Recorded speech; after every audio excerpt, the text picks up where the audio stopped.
All right. Looks like we should be live here. Let me double check, make sure everything's going all right. Yep, looks like it. Say hello to the chat room. So far, so good. Still trying to get everyone in the call real quick. So I'm going to switch over and take the video off. So I don't give away anyone's Skype handles, just in case anyone doesn't want that to go on. So let's see here. All righty.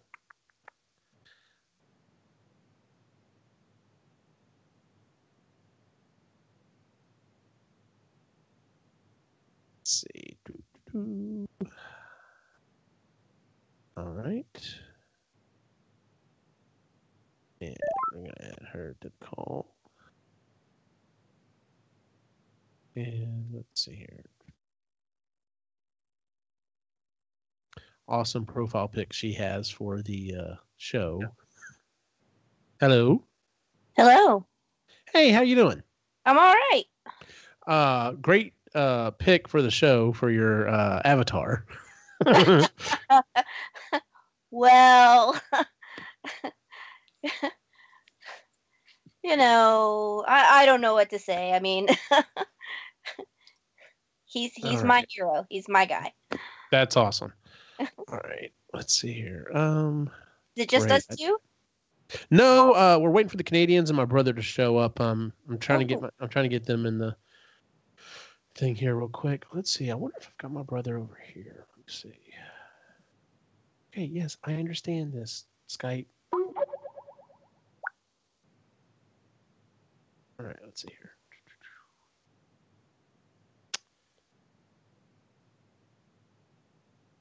So apparently I can't do it that way. All right, so let's see here. Figuring out how I can get this done real quick. Like your shirt. Thank you. So how have you been? Pretty good. I went back to see it for the 4th time today.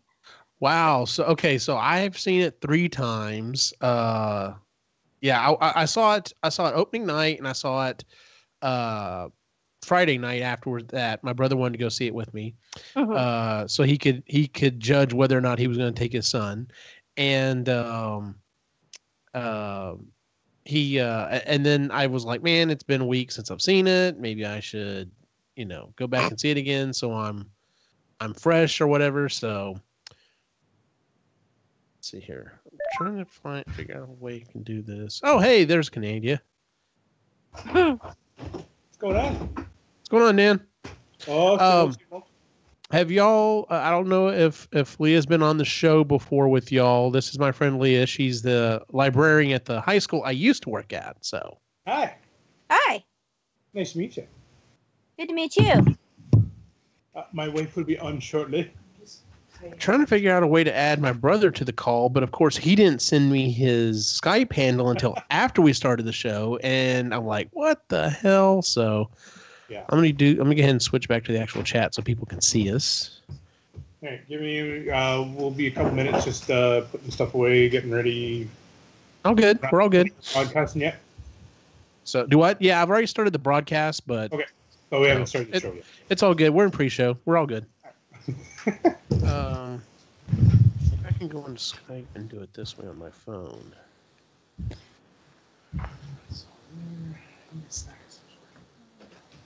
All right, let's see here. What was his handle? I should be able to guess this because he uses the same freaking thing for everything. So.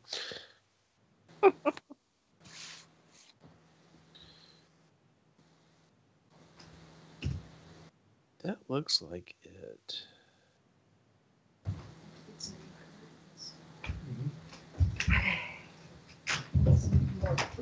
Is there enough light, Eugene?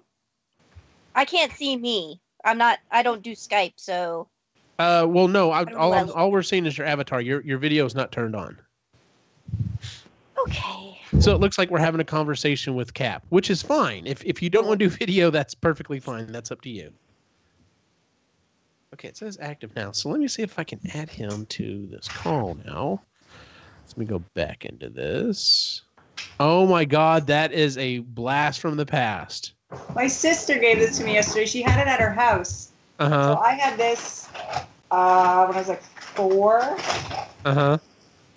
Freaks my children out. I'm not lying. So yesterday I thought I was being funny with Logan and like scared her with it. She started to cry. Oh my God. Yeah, so this freaks them out for some reason. I don't know. It smells like a basement though. But yeah, That's hilarious. So this was mine. I don't know what to do with it, but. Oh, it must be. Which bags do you have? No, they're both big like that one. That one's the big one. Can't I just use it? No, it's the huge kibble. You have to get the other bag. Hello. You want one of these anyway? Hello. You want mine? Go ahead. Huh.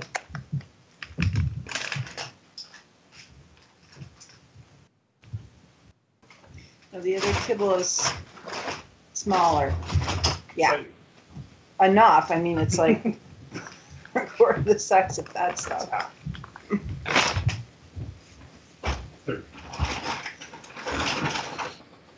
Because I don't understand why it's not adding my brother for some reason. That's just crazy. It recognized him. I started putting in his name, and it's like, oh, yeah, you had a conversation with him 2 months ago. I'm like, all right, well, then let me add him to the call. Skype. And then 2 scoops of the pink bag. I put one of each. What are y'all doing? Wicket is because he got neutered, their metabolism like slows down by 25%. Really? Yeah, because they don't have the hormones like that anymore. So he has to get off his puppy food because it's like a higher caloric of fat intake. Oh, yeah. And because he's a little dog, he's not even 10 pounds yet, but he's not going to get much. He's not going to get any bigger. We have to switch him to this new food, but the new food is dental food because little dogs have crowding issues, and anyway, yeah. It takes him forever to eat it. He picks one up and then takes it to a certain spot, eats it, goes back, grabs one more. That's what Ruby does. She goes and grabs a mouthful of food, brings it over to the carpet, puts it down, eats it, and then keeps going back. And it's just, yeah. It takes forever, but whatever. I don't care. He's eating, but we're switching him over. So he's not on puppy food anymore.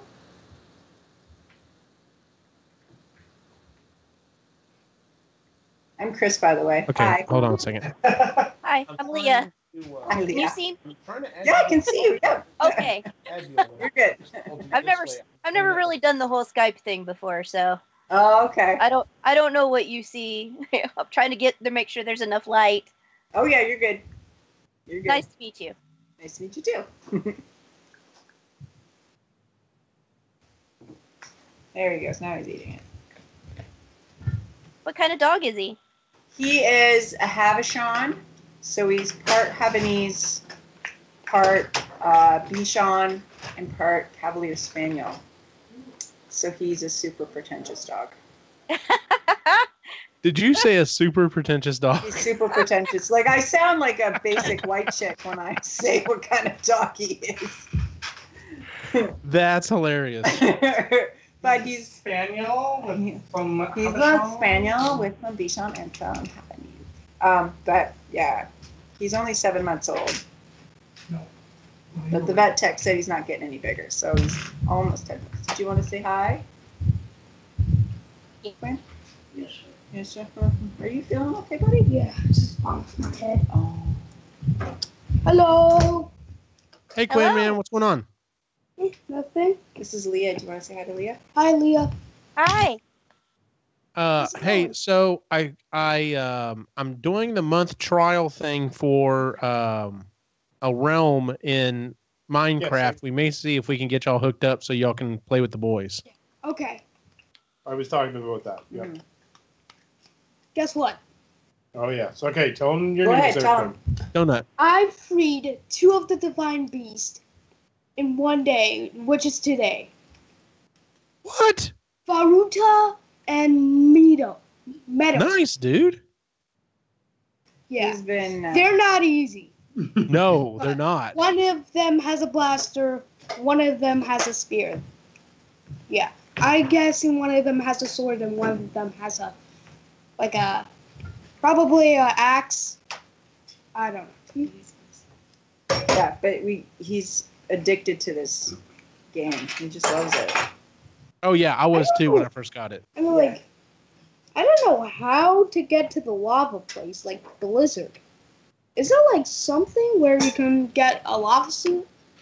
Yeah, there's a lava suit you can pick up. There's also certain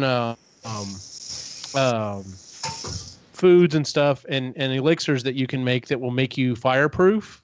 That will help you at least get further along so you can get to that point. So. But Quinn, what do you do with all your monster stuff? What do you do with all your Hey, there you are. You collect? Sometimes I sell them, but I have a fireproof lizard and I haven't sold it yet. Sold it. Don't sell it yet. You can use it to make an elixir or something. Yeah, I'm trying to find a suit because in one of the videos it was Stampy who was wearing a suit to protect himself. We were able to get the lizards because it was the last one we had to get. You watch the videos with Stampy? Yeah. Yes, my son loves Stampy. Yeah. I got the Great Eagle Bow. It shoots like 3 at a time, even though it doesn't take 3, it takes 1. Which is very useful. Yes, it is. Well, yes, it is. As you can see. If he knows what you're talking about. Yeah, here it is. Nice. Isn't that the best game ever? An ancient arrow. Okay. All right, buddy. It's time. It's almost time for bed too. Can you go get your pajamas on? Thank you. He tells me all this stuff, and I have no idea what's going on. So. Yeah, that's exactly what my boys do with Minecraft to my wife, and she has no idea. She's just like, Yep. Logan's very. Sure. Yeah, she's very into Sims right now. Very into what? Sims. Oh. 4. It just throws me off that they don't speak English. They speak Simonese or something like that. It just throws you off.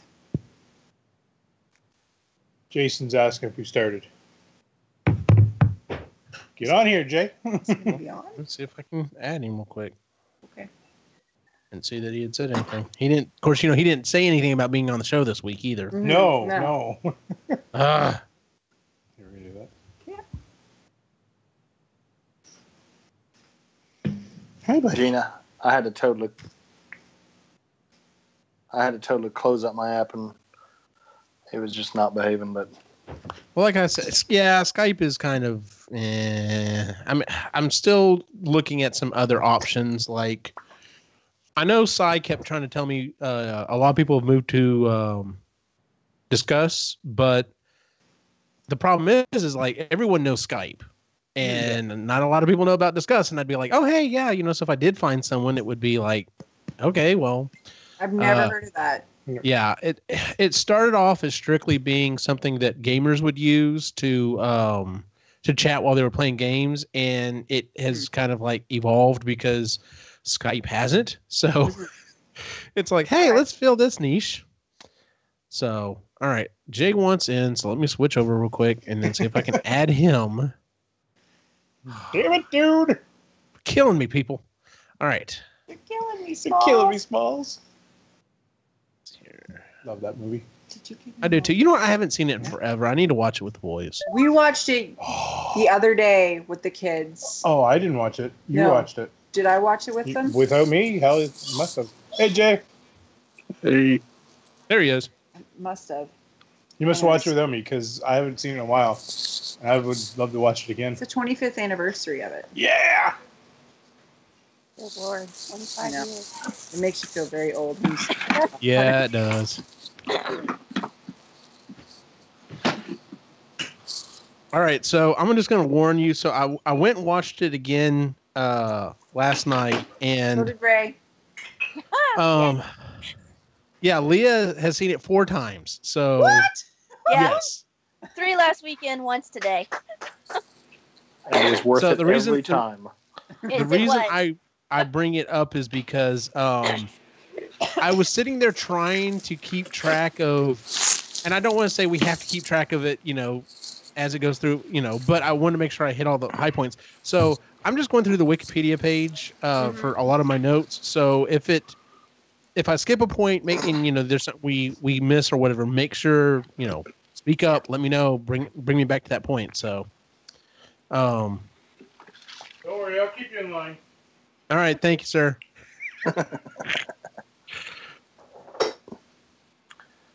Who here has taken children to watch it? Yeah, we took our kids. Okay, yes, I took Jameson yesterday. Yeah. Because I wanted to sit one time before, just to be sure. Yeah. And I was debating a little bit. I was like, golly, I don't know how attached he is to certain characters. I was afraid it was going to affect him too much. But after having lots of conversation with him, I was like, okay, well, he's going to be okay. He's not so attached that. And then of course, the one curveball that we have not seen Spider-Man: Homecoming. Oh, which I cannot believe. It's we've awesome. Not seen that one. Oh, now there's several I haven't seen that I have to go back and watch. But he hasn't seen Spider-Man: Homecoming. I haven't seen Spider-Man: Homecoming either. But that was the one character that affected him more than anything. Same with Logan too, yep. Logan too. She was saying The way that We'll get into it. but Logan. I mean, that was kind of heart-wrenching. I was like, oh. Yeah. We'll get into it. Oh yeah, Logan was. Yeah, she lost her cool. Yeah. Yeah, but we figured they're at this. Yeah, they're at this age now because Quinn's 10, Logan's 12. We just introduced Quinn to Hellboy, so he said. Oh, nice. Yeah. So we weren't sure because it's PG-14, but we're took like, it it's off, okay if you tell us that it's too much, bud. We'll shut it off. Don't worry about it. And He liked it. He liked it. Nice. Yeah, and then we figured because Logan's watched Stranger Things, we're like, meh. Yeah. It'll be fine. He'll be fine. Well, each kid's different. So, like I said, I tried to sit down and watch Iron Man with the boys like a couple weeks ago, and I was like, okay, I know I'm not going to keep their attention during the talking parts, so I'll just fast forward to the action parts. Mm-hmm. They were still constantly asking me questions. I'm just like, he's fine. He's going to live. He's going to live. Believe Daddy. Daddy is not lying. Let's just watch the damn movie. Yeah. Yeah. So, but they still don't. There's still some live action they'll watch, but for the most part, they still don't really care a lot about live action stuff. So I'm like, no, I think it took Quinn a while to get into live action, unless it was slapstick humor and people were getting, like running into walls and stuff. He wasn't interested. Yeah. Even then, I don't. It depends. He can't do a lot of talking. If it's like a dialogue-heavy movie, he's not going to watch it. Right. Yeah. Which, like I said, that's why I was like, okay, I'll just skip to the action parts or whatever. We'll kind of go from there. So. Get out of there. No, thank you. Oh. Brian said in the chat room he just watched Hellboy 1 and 2 last night, and both are great movies. I liked the first one. The second one, the first time I saw it, I thought was just okay. And I guess the second time I watched it, I liked it better. We forgot. Like, we had both Hellboys, and it had been, we probably hadn't seen it since it first came out. So when we put it on, I'm like, I don't remember this movie. So we sat and watched it. The kids buggered off, but we sat and watched it. It was a little slow. Yeah. There was some slower parts. It wasn't just No, the first one was so good, and it set up everything so well. Yeah. And to go into a sequel, they were trying to make it bigger, better, and it was like typical sequels where it just kind of missed a mark. So it'll be interesting to see it. Pardon? Did Del Toro do the second one too? Yes. Yeah. Okay. Oh, you can tell by the designs of the everything. Yeah. By the everything. By the everything. Yeah. So the third one should be interesting. I want to see what David Harbour's like as Hellboy. He looked good. I saw the video of it. It piqued Logan's interest that, Hooper's playing Hellboy. She thought that was pretty cool. Hopper. Yeah, that's interesting. That Hopper was playing Hellboy. So yeah, she wants to see it now. No. Alrighty then. I guess we'll get started here. So for for our movie discussions, we generally don't do an opening question, but I prepared one in case. Should we do it or should we skip it? Oh, go ahead, do it. All right. So, okay. All right. With that said, I'm going to go ahead and mute the mics and do the intro. We'll get started. Here we go.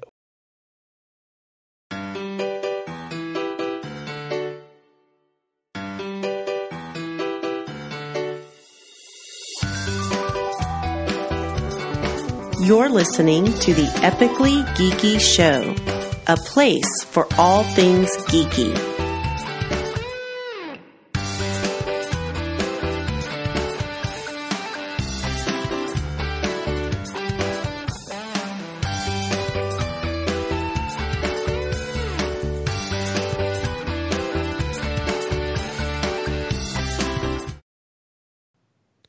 Welcome out to the Epically Geeky Show, episode number 91. I'm your host for the evening, Eugene Stephens. Tonight's opening question is, of the 4 stones that I'm going to list, which stone would you want?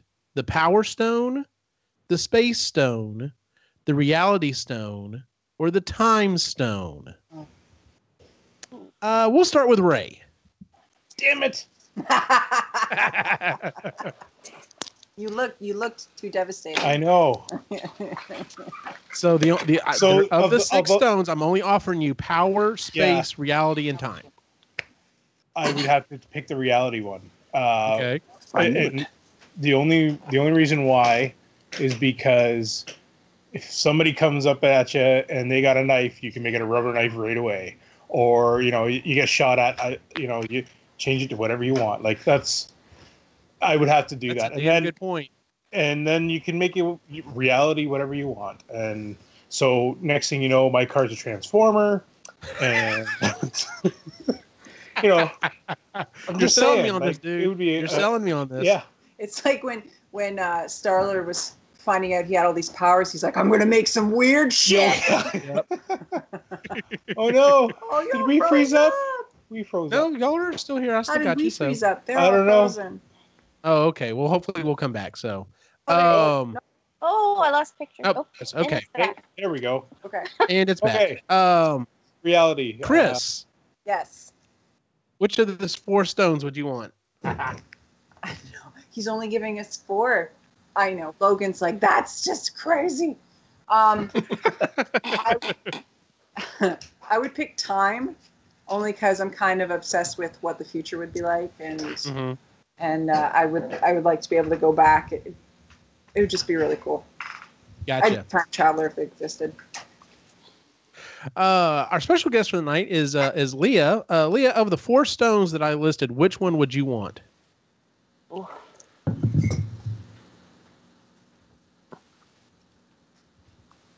Oh, okay. I'm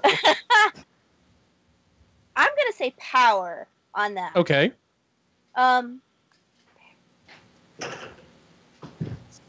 Because I don't know, that just seemed pretty badass, honestly. There's no wrong answer. Huh?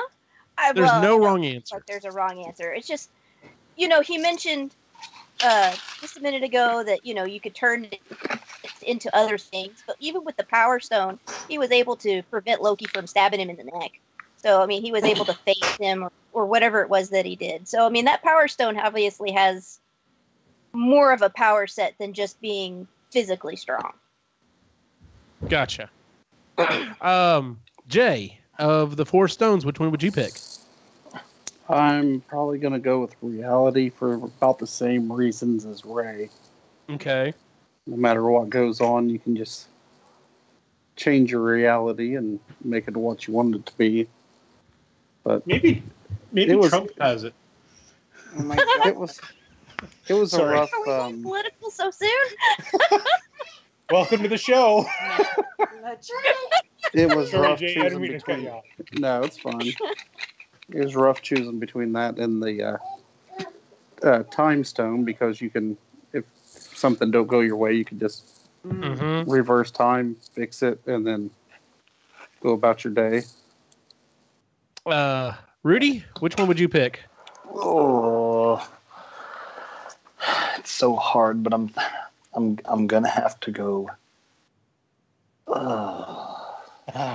Damn it! See, this is why I wasn't sure I was going to do the question or not This at the is beginning wrong. of the show. Okay, because I'm playing out all these scenarios in my head, and yes, I would love to look into the future. I would love to rewind to the past. I think to myself, okay, what if somebody tried to kill me? Okay, as long as I'm still conscious for a moment, I can rewind and things would be okay. With the Power Stone, the problem is unless I see it coming, I'm screwed. But still, at the same time, if I had the Power Stone, I might just go like complete Thanos and just like everything I see, just gone, get away, no chance to get me. You know, I'm going time. That's it. Go ahead. Going time. Yep. Yeah, for the reasons that everyone's already listed. You almost had me sold on the Reality Stone, but I'm going with the Time Stone as well, just because. I'd love to be able to rewind and look forward a little bit. And of course, I'm thinking very like low level stuff. I'm thinking stuff like, all right, I could try this paint out on this project, or I can look ahead and see if this is going to work out and save me some time. So see, that's the beauty of the Reality Stone. Is it red now? Oh, now it's blue. Oh, green. Oh no, I'm not even talking about that. I'm talking about, is it going to stick? Do I need to sand it first or not? Because if I sit there and spend all this time sanding, I'll be like, well, damn it, the paint covered it anyway. Why'd I spend all this time sanding? Reality Stone. Sanded? Yes, but unsand. If you have the Time Stone, does that not make you a Time Lord? Okay, done and done. Oh, Reality Stone. No. Don't the Time and the Reality Stone, aren't they kind of two hearts? There we go. Don't they go together?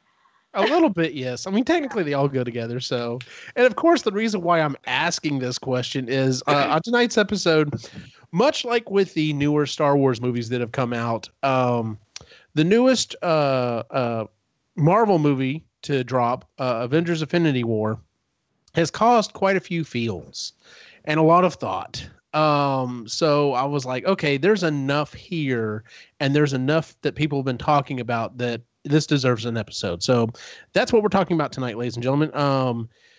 I haven't said anything up to this point because we haven't given anything away yet. But if you, for whatever reason, downloaded this episode, did not bother to read what the title is, and have not, for whatever reason, seen Avengers: Infinity War, go ahead and turn it off now, unless you want to be spoiled, because at this point, spoiler alert, spoiler alert.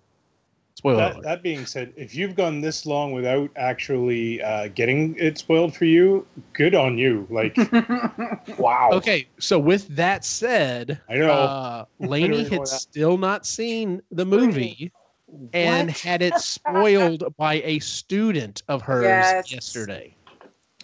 Yep. Little punk. That's what I'm saying. If you've gone this long without it being spoiled yet, good on you. Yep. Because let me tell you, I leave my office door open. I work in a high school. I leave my office door open all the time.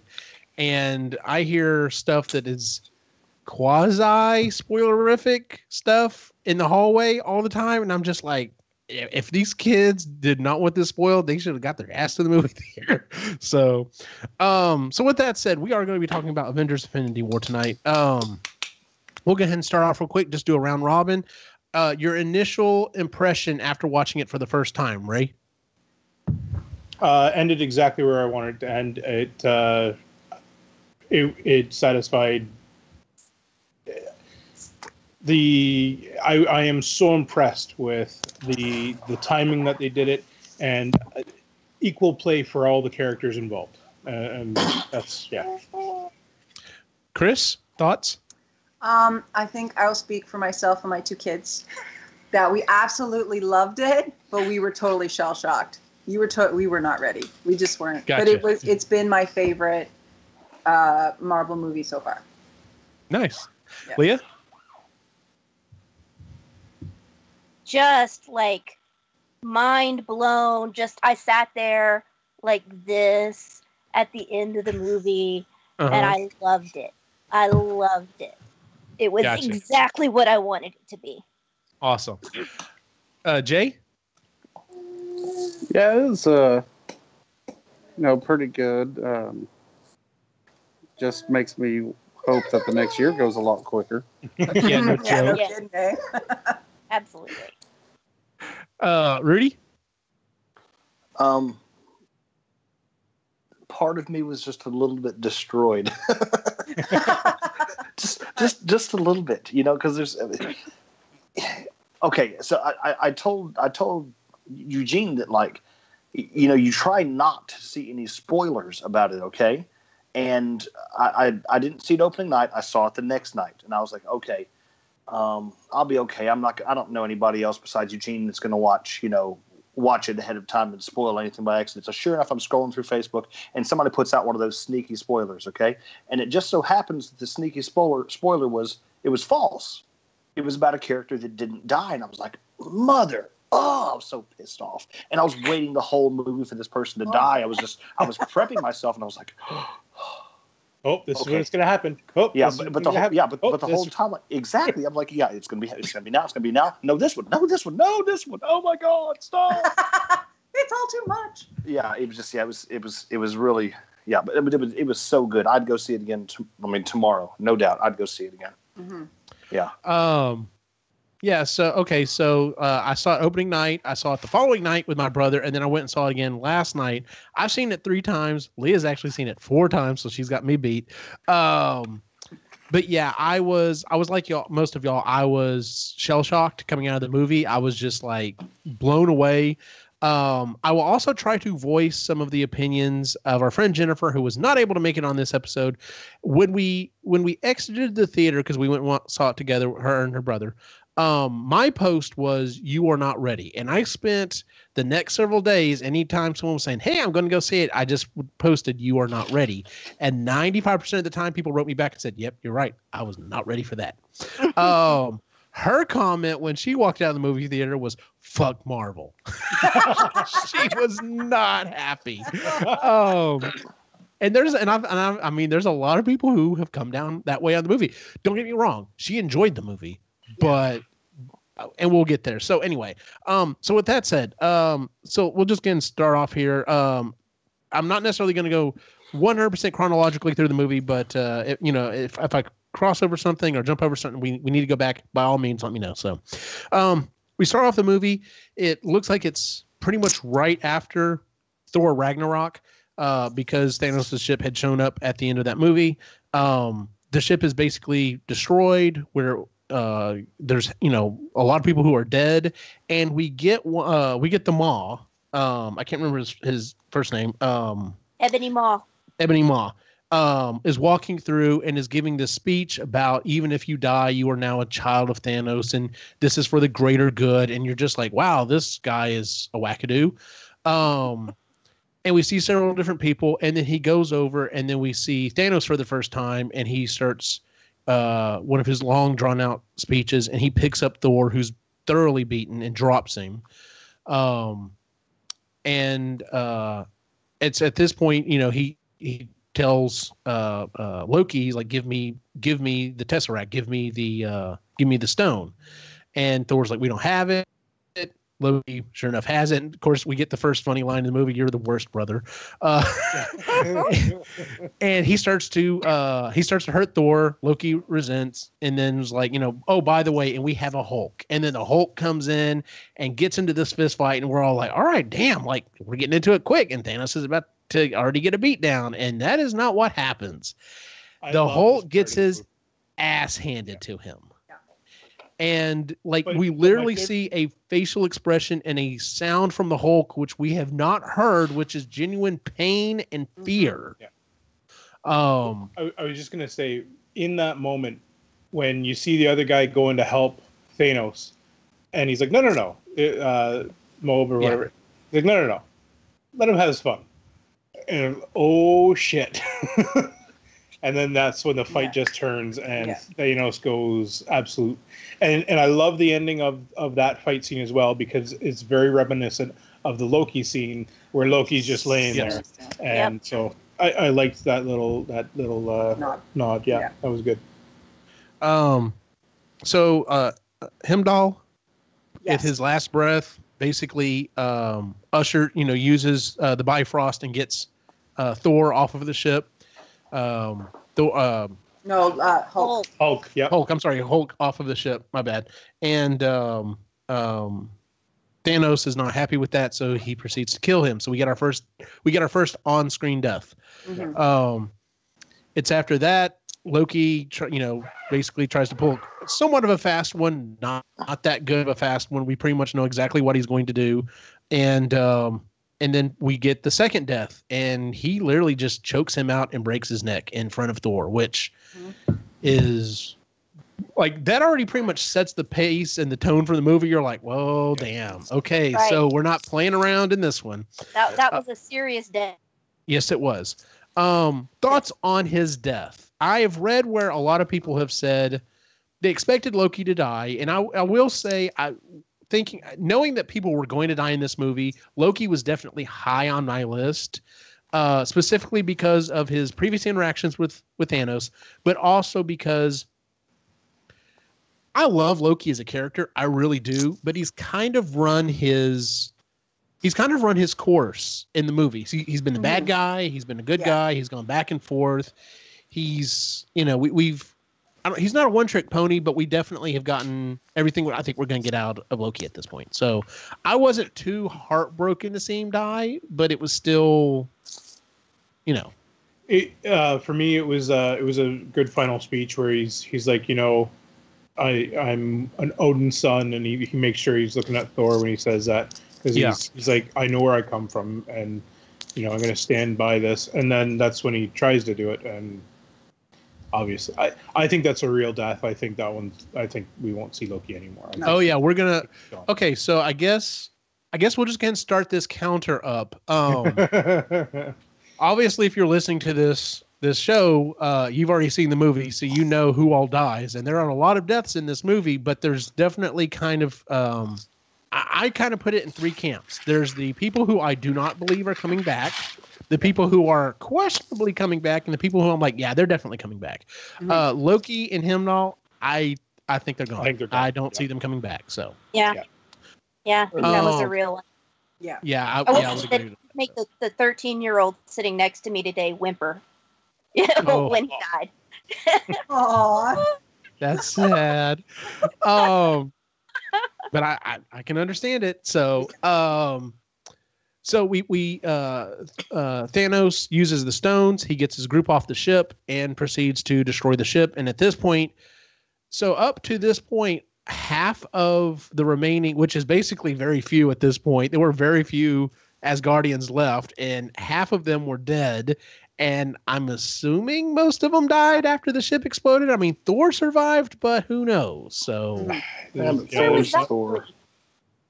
Where was Korg? that was a question. We're like, where were some of these other people? But so we follow Hulk as he traverses the universe, and we show up at Doctor Strange's place, and we get yet another funny scene where him and Wong are talking about going out to get something for lunch, which was funny. Get a metaphysical sandwich. The metaphysical sandwich. And then as they're walking down the staircase, boom, here comes Hulk, and he's reverted back to Bruce Banner, and he's like, Thanos is coming, and which is, of course, scene right out of the comics, except it's the Silver Surfer, right? And it's exactly. I loved that they were paying homage to that. So yeah, they pulled several scenes from the comic. It wasn't maybe the same character that was involved, but it was the same type of scene. Yeah. So yeah. They definitely did their homework on that. And it's at this point we finally get the title, Avengers Infinity War. And then we pick up with Iron Man and Pepper, and they're having a discussion, and he's like, hey, I had a dream, and I think maybe we should have a kid. And she brings up the fact that, oh, well, then why did you put a arc reactor back in your chest? Doctor Strange shows up. He's like, hey, we need you to come, take care of some stuff. He doesn't believe him at first until Bruce walks out. Once he sees Bruce, he's like, oh shit, something's going on. They pull him back to the they pull him back to their place, and then they have the whole discussion as to what the stones are, what's happening with them, so on and so forth. And he's like, all right, well, we got to get rid of this stone. They tell him, nope, we're not just going to get rid of the time stone. We have to protect the time stone. And okay, so I'll have to say this in a second. But anyway, so they have a discussion. They're trying to figure out what they're going to do. They're like, well, Vision is gone. He's like turned off his tracker. Who can go find him? He's like, well, Steve Rogers can find him. And we get that whole, that whole discussion of, Bruce is like, well, why don't you just call him? It's like, well, we kind of broke up. We're not on speaking terms. Like a band? Exactly. It was a bad breakup.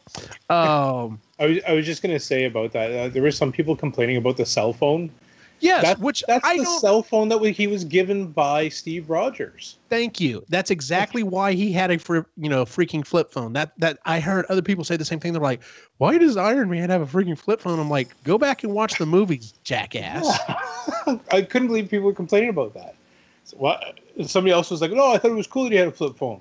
No, he has the flip phone because it was Steve Rogers that sent him that, and he got it from. Anyway, he was. These are the same people that when the credits started rolling, got up and walked out. I'm just telling you, same level of people. There you go. Yeah. So he starts to make the call, doesn't notice some shit's going on outside, and we get to our first battle. The quote unquote space donut, which I gotta say this. So I saw someone post this meme on Facebook, and I'm like, man, that is really spoilerific, but it's not. It literally says Avengers, Infinity War spoilers with no context. And it's literally all these little pictures. So there's a picture, there's a picture of a rabbit. There's a picture of a donut in space. There's a picture of just all this random stuff. And I'm like, that's really good and really fun. I'd love to find that meme. Because if you haven't seen the movie, you're like, why is there a picture of a rabbit on here? Okay, whatever, sure. T-shirt.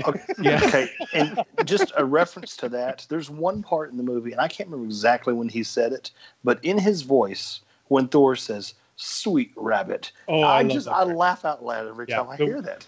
Yeah, it's so much further. Yeah, but I do. I love that part too. Yes, all raccoon videos on Facebook now are referred to as rabbit. Yes, I saw that. Well, except for my comment, because you put that one video on there, and I was like, oh, look, a trash panda. Yeah. So we get our first battle, and it's between the Maw and which one of the other. I can't keep which one. I can't keep which of the children of Thanos is who. It's the big Cole dude. Obsidian, I believe, right? The guy with the giant hammer. That sounds right. Yes. Okay. Yeah. So it's Ebony Maw and Cole, and they show up, and we've got Bruce Banner, we've got Iron Man, and we've got the Wizards, which I fucking love. Yeah. And we get this whole thing. We get this first situation where, he's like, Bruce, you want some of this? He's like, yeah, not really, but okay, or whatever. And he's having to work up to, and he's having performance anxiety, to put it lightly. Perfect way to put it. So let's just go ahead and jump into this, because several times throughout the movie, in fact, we don't get Hulk the rest of this movie. Like, there are several points in the movie where he tries to Hulk out, but is unable to do it. And whenever he does kind of come through, he screams no and then jumps back. My thought is it's because this is the first time Hulk's actually ever got his ass kicked, and he's genuinely afraid. Yeah. So can we get into a little theory? Yes, absolutely. Is that okay? All right. So somebody else had posted this. It's a guy Comics Explained is the YouTube channel that I like watching once in a while. And he has a hope, and I love his hope, and I'm hoping that this is a real theory that actually happens.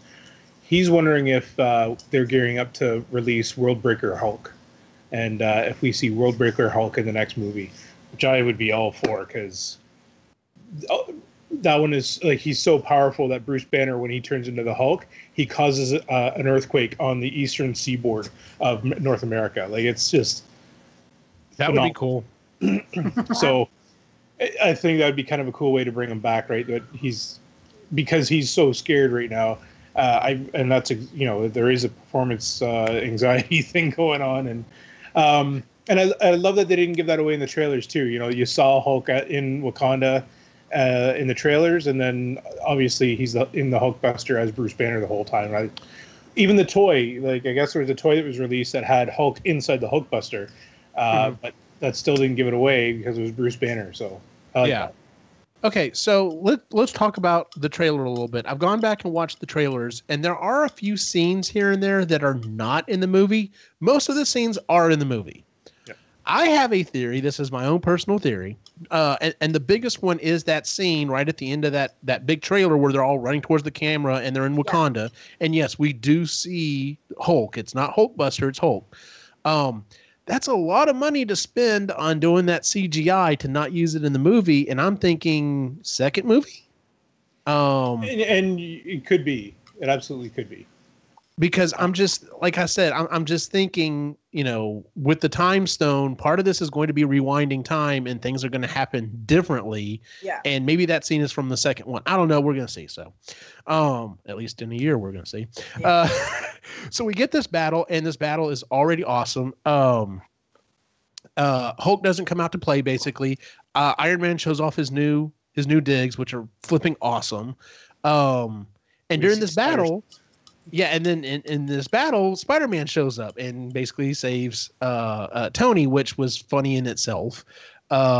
Because he's just talking like a kid in the middle of this battle. He's just like, so what's this guy's deal? Yeah, he's holding the hammer like, what's going on? Yeah, exactly. I thought it was a really awesome battle. I love the way that they're using magic in it, so that like when the Maw turns those stone spikes and throws them, Doctor Strange makes the one portal, Wong uses the second portal, shoots it right back at him. And at the end of the battle, we have Doctor Strange has gone. Oh, the other thing that I loved about it is even though he had Strange knocked out and basically, tied up, the cape managed to get him out. I fucking love the cape. The cape is awesome. I like that Spider-Man tries to meet the cape later and the cape just flies away. Yeah. So at the end of the scene, we have we have the giant donut flying off, and Spider-Man's basically chasing it. He's losing oxygen, falls off, and then he gets the new Spider-Man suit, which is freaking badass. Oh yeah, Iron Spider was amazing. The Iron Spider was awesome. So we get that, and we end with Strange is on the ship with the Maw, and Iron Man's trying to figure out what's going on. And then of course we have a stowaway as well. Bruce picks up the phone. He's like, I'm gonna make a phone call. And then the next thing we get is outer space, and we pick up with the Guardians. The transition, I love the transitions in this movie because you know who you're going to get into as soon as you hear the music. I've read and heard that they consulted the directors and the writers for the previous movies. That's why, because if you look at it, watching it for 2 or 3 times now, the cinematography is different. The color correction is different. It is of those movies. Like you said, when you were going into a part where the Guardians are going to be there, not only from the music, but the way it's shot, the way it's colored. It's just executive producer. So, yes, this is quite a feat to get all of this done and smashed together so that, and it looks consistent though is the thing. So, So we get on the Guardian ship, and they're supposed to be trying to go rescue someone or whatever. And we have the group, and we have Teenage Groot. Thoughts on Teenage Groot? He's my son right now. Yes, just the fact that Rocket says you're a total d-hole. I was like, okay, yeah, this is which great. Is definitely written from the Guardian standpoint, because if anyone else had written it, they would have said a-hole, but no, it had to be d-hole. So so we get there and they pick up Thor, and we get our first. Well, no, I guess this would be our second confrontation between our superheroes that kind of have personalities that kind of mesh, but not really, because the first one was between Stark and Strange. Like, there's definitely tension there. And then we get it. Drax's comment about it's like a pirate had a baby with an angel. Yes. and Rocket telling him, "You're one sandwich away from being fat," and he's like having a meltdown. He just can't handle it. Well, and the lighting in that scene, and you're like, ooh, maybe a little. He was, but like you could obviously tell it was like, all right, get down, do like 20 push-ups, get back up on there. So like he was, yeah. But yeah, so they wake up Thor. He has a conversation. He's basically like, hey, we need, obviously he's going to go get the reality stone from nowhere, but I need to go get a weapon. And Rocket's like, I'm down with that. Let's go get a weapon. So our Guardians split up, and we get a pairing that if they made a Rocket and Thor movie, I'm like... I'd buy 2 tickets for that night. Like that really would be, yeah, right. It would be amazing. I'm game. I never thought that's a combination that I would love, and I do. I just love it. Yeah. Did you catch Thor's reference as to why they could not wield such a weapon? I loved it. I loved it. Your bodies would crumble as your minds fell into madness. It's like, that's amazing. That's great. And then the fact his comment is like, does it make it bad that I want to do it even more? Yeah. Oh, and then the throwaway line when they're on the ship going to go do the weapon. The throwaway line that you speak Groot, and he's like, oh, it was an elective. Yeah, it's great. The writing on that is so good. So let's go ahead. I know it kind of jumps ahead a little bit in that part, but let's go ahead and talk about that part. So we get this scene, and Thor is obviously trying to work through some of the stuff that he's been going through, and Rocket's like, all right, well, I gotta be the captain. So he goes back there and starts talking to him, and we have this really emotional scene with Thor talking about how he's lost everything. He's lost, he's asking him, he's like, so your brother's dead, that sucks. Your dad's dead. He's like, best friend, your mom, like sister. He's like, I have very little. I have nothing else. I was like, oh damn. Yeah, I didn't think about it. I didn't think about it till he started naming it. By Thanos as much as Gamora has. Yeah. Oh yeah, that was another little thing. That was another little scene was when he first woke up, and Drax tells him, oh yeah, Gamora is Thanos' daughter, and they're like, oh shit, he's about to start some shit, and he's just like, I know what it's like to have family that sucks. Family can be tough. I had a secret. My father had a secret sister he imprisoned in hell. Yeah, that's great. So we have this emotional scene, and then it's broken up by Rocket giving him an eyeball and is cut off before he tells him that he smuggled it in his ass, which just awesome. So that gives us that leads us we got this one little group. They're going to go make our weapon that we're going to use to supposedly be able to kill Thanos. The rest of the Guardians are heading off to nowhere, and when they get to nowhere, they show up, and it looks like it's pretty much abandoned, and Thanos is there, and he's basically threatening the Collector. He's like, give me the Reality Stone, and the Collector, tells him, I don't have it, I don't know where it is or whatever.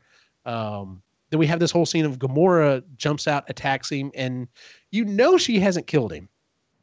But it's just like, well, maybe this is just a critical blow, because I wasn't exactly sure what all the Reality Stone could do until it becomes very clear that the Reality Stone can do a lot of stuff. So we get this whole scene where basically, I love how they made the effect they do for the Reality Stone, where it's just kind of a wipe behind you as to, what's really there, what, he wants you to see. And he goes through that whole speech of, you really do care, because she starts crying after she thinks she's killed him. Yeah. Then we get it's a disembodied voice of Thanos. Yes. And, so at that moment, my buddy's like, "Oh shit!" And then he just realized what happened. And it was so. Again, I really, and that's why I picked the Reality Stone, because how cool! It's a good stone. So, then we get the scene where Thanos has Gamora, and she's telling Star-Lord to kill her, and he finally does, or finally brings himself to do it. Of course, the reality has changed.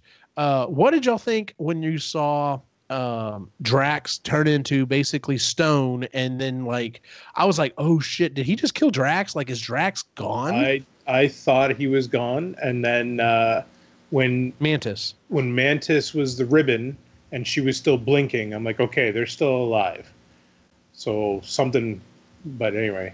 Yeah, but yeah, when I first saw Drax things come out of the comic book, like how Drax, how he cuts him up and how he does that. But I was just seeing it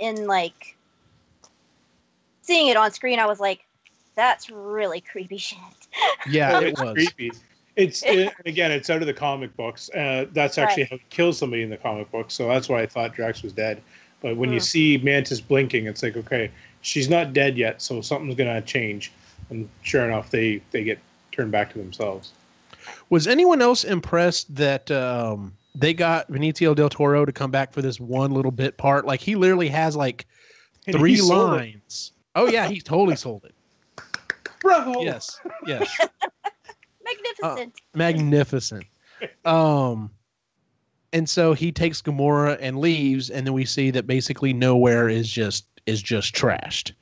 And so that's where it leads up with that. Okay, so trying to go back here and remember where we're at. All right, so we've got okay, so I think we're back on the Space Donut, and yes, I'm just going to keep referring to him as Space Donut.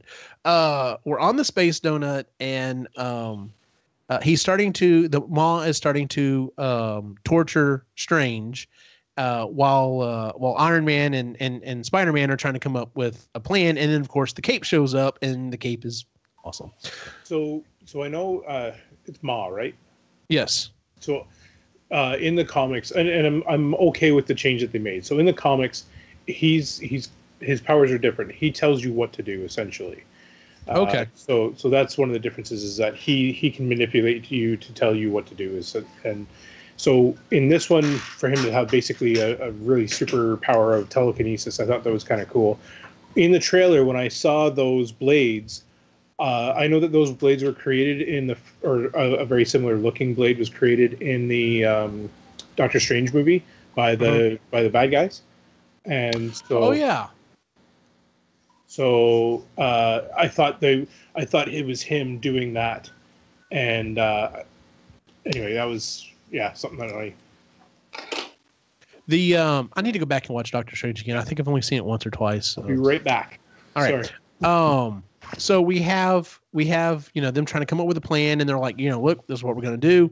And we have Peter Parker make the comment, there's a really old movie called Aliens. Have you seen it? Yes. Which I love the fact that his pop culture references, we understand, but because he's so young, it's like, yeah, it's really old. I'm sure that rubs some people. That or not. Yeah. I'm sure that rubs some people the wrong way, but so we go down. He has a face off with them all. They basically blast a hole in the ship. Maul goes out. Spider-Man goes to save Strange, and this is where we first get the 4 legs that come out from the Iron Spider, and that was badass. Yes. When I saw that, I was like, oh damn, we're going with that. That's cool. So they pull him back in, and we have yet another confrontation between Strange and Stark, and it's at this we Stark's trying to kind of feel him out, and once he gets the answer that he wants, that I will if it's between you, the kid, and the stone, I'm saving the stone because the universe depends on it. And he's like, all right, that's what I wanted to hear. But up until that point, it was definitely butting heads. Like, there were the whole comments about, unlike everyone else around you, I don't work for you and I don't have to do what you say. And I'm just like, oh, damn. And then we get that. Right? I'm sorry, what? 2 peas in a pod, though. Oh, I yeah, mean, you definitely. Have, 2 people who are at the top of their game with egos the size of houses. Exactly. Yeah. And same facial. Yeah, the facial hair being very similar, also. So, but Stark comes up with the idea. Hey, we're not going to take the stone back to Earth, because basically, if we take it back to Earth, that means Thanos is going to come to Earth. We're going to hopefully do a sneak attack and maybe catch the dude off guard. Which he kind of, agrees to it. And then we get the whole, I'm sorry, I thought it was hilarious when he walks over to Peter and does the whole, with the hand, he goes, "You're now an Avenger." So, and you can just see him well up in that. By the way, that kid is just, what's his name? Tom Holland. He is so good as Spider-Man. I cannot believe you haven't seen Homecoming, Rudy. You've got to see Homecoming. I know. Yeah, I've got to see it. I mean, that death right there, that had more effect than anything for that was a for tough Jameson. And it caught me. It caught me a little bit. I was like, "Stop talking." Yeah. But okay, so yeah, I know I've skipped ahead on this part. So going back to Earth, we catch up with Vision and Scarlet Witch, and they're kind of having their own little sneak off private moment or whatever. And they're talking about, well, I've got to go back, and he's like, well, what if we don't go back? What if we just go do our own thing? And at this point, they start seeing the devastation from the attack in New York, and then they get attacked themselves. The other. Okay, so let me look up the two other ones' names because I want to try to keep them. Proxima Midnight is the one that has kind of like the horns on her face. Yeah. I thought she was pretty cool. Yeah. But Corvus Glaive, I think, is the other one. The one that dude, I just like the way he looks, all the way he acts. I just thought he was a badass character. He reminds me of Voldemort. Maybe a little bit, yeah. But much better. Oh, sorry. Go ahead. So it's, the first time I watched it, I guess I didn't understand. Like, he stabs Vision basically through the back with this weapon. And I thought the first time I watched it, I thought Vision said it kept him from being able to phase. But it sounds like maybe I heard it just because of what happens in the rest of the movie. It's keeping him from phasing. Like, he's injured enough that he's not able to do it. Because I'm going to be quite honest. Vision was pretty pathetic in this movie. Like, he had a couple of little scenes here and there, but for the most part, it just, like, Scarlet Witch saved his ass. Had she not been there, they would have had that stone like that.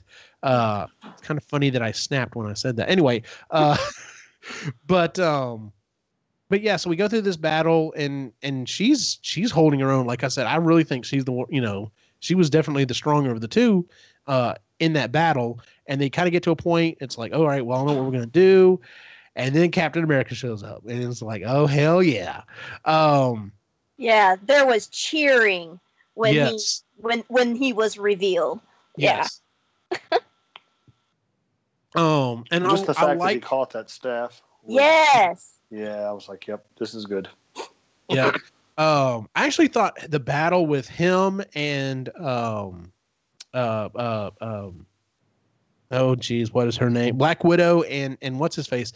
I thought that was actually a really good battle. Like, they really kind of handed them their butts. And had they, like, she says we don't want to kill you unless we have to. Had they, I was like, well, probably should go ahead and just fucking kill these guys because you would make your life so much easier at this point.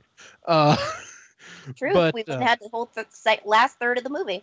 Exactly. So, but yeah, so they pretty thoroughly, beat them down. And it's at this point they head back to, he asked him, Cap, where are we going? And he's like, we're going to go home.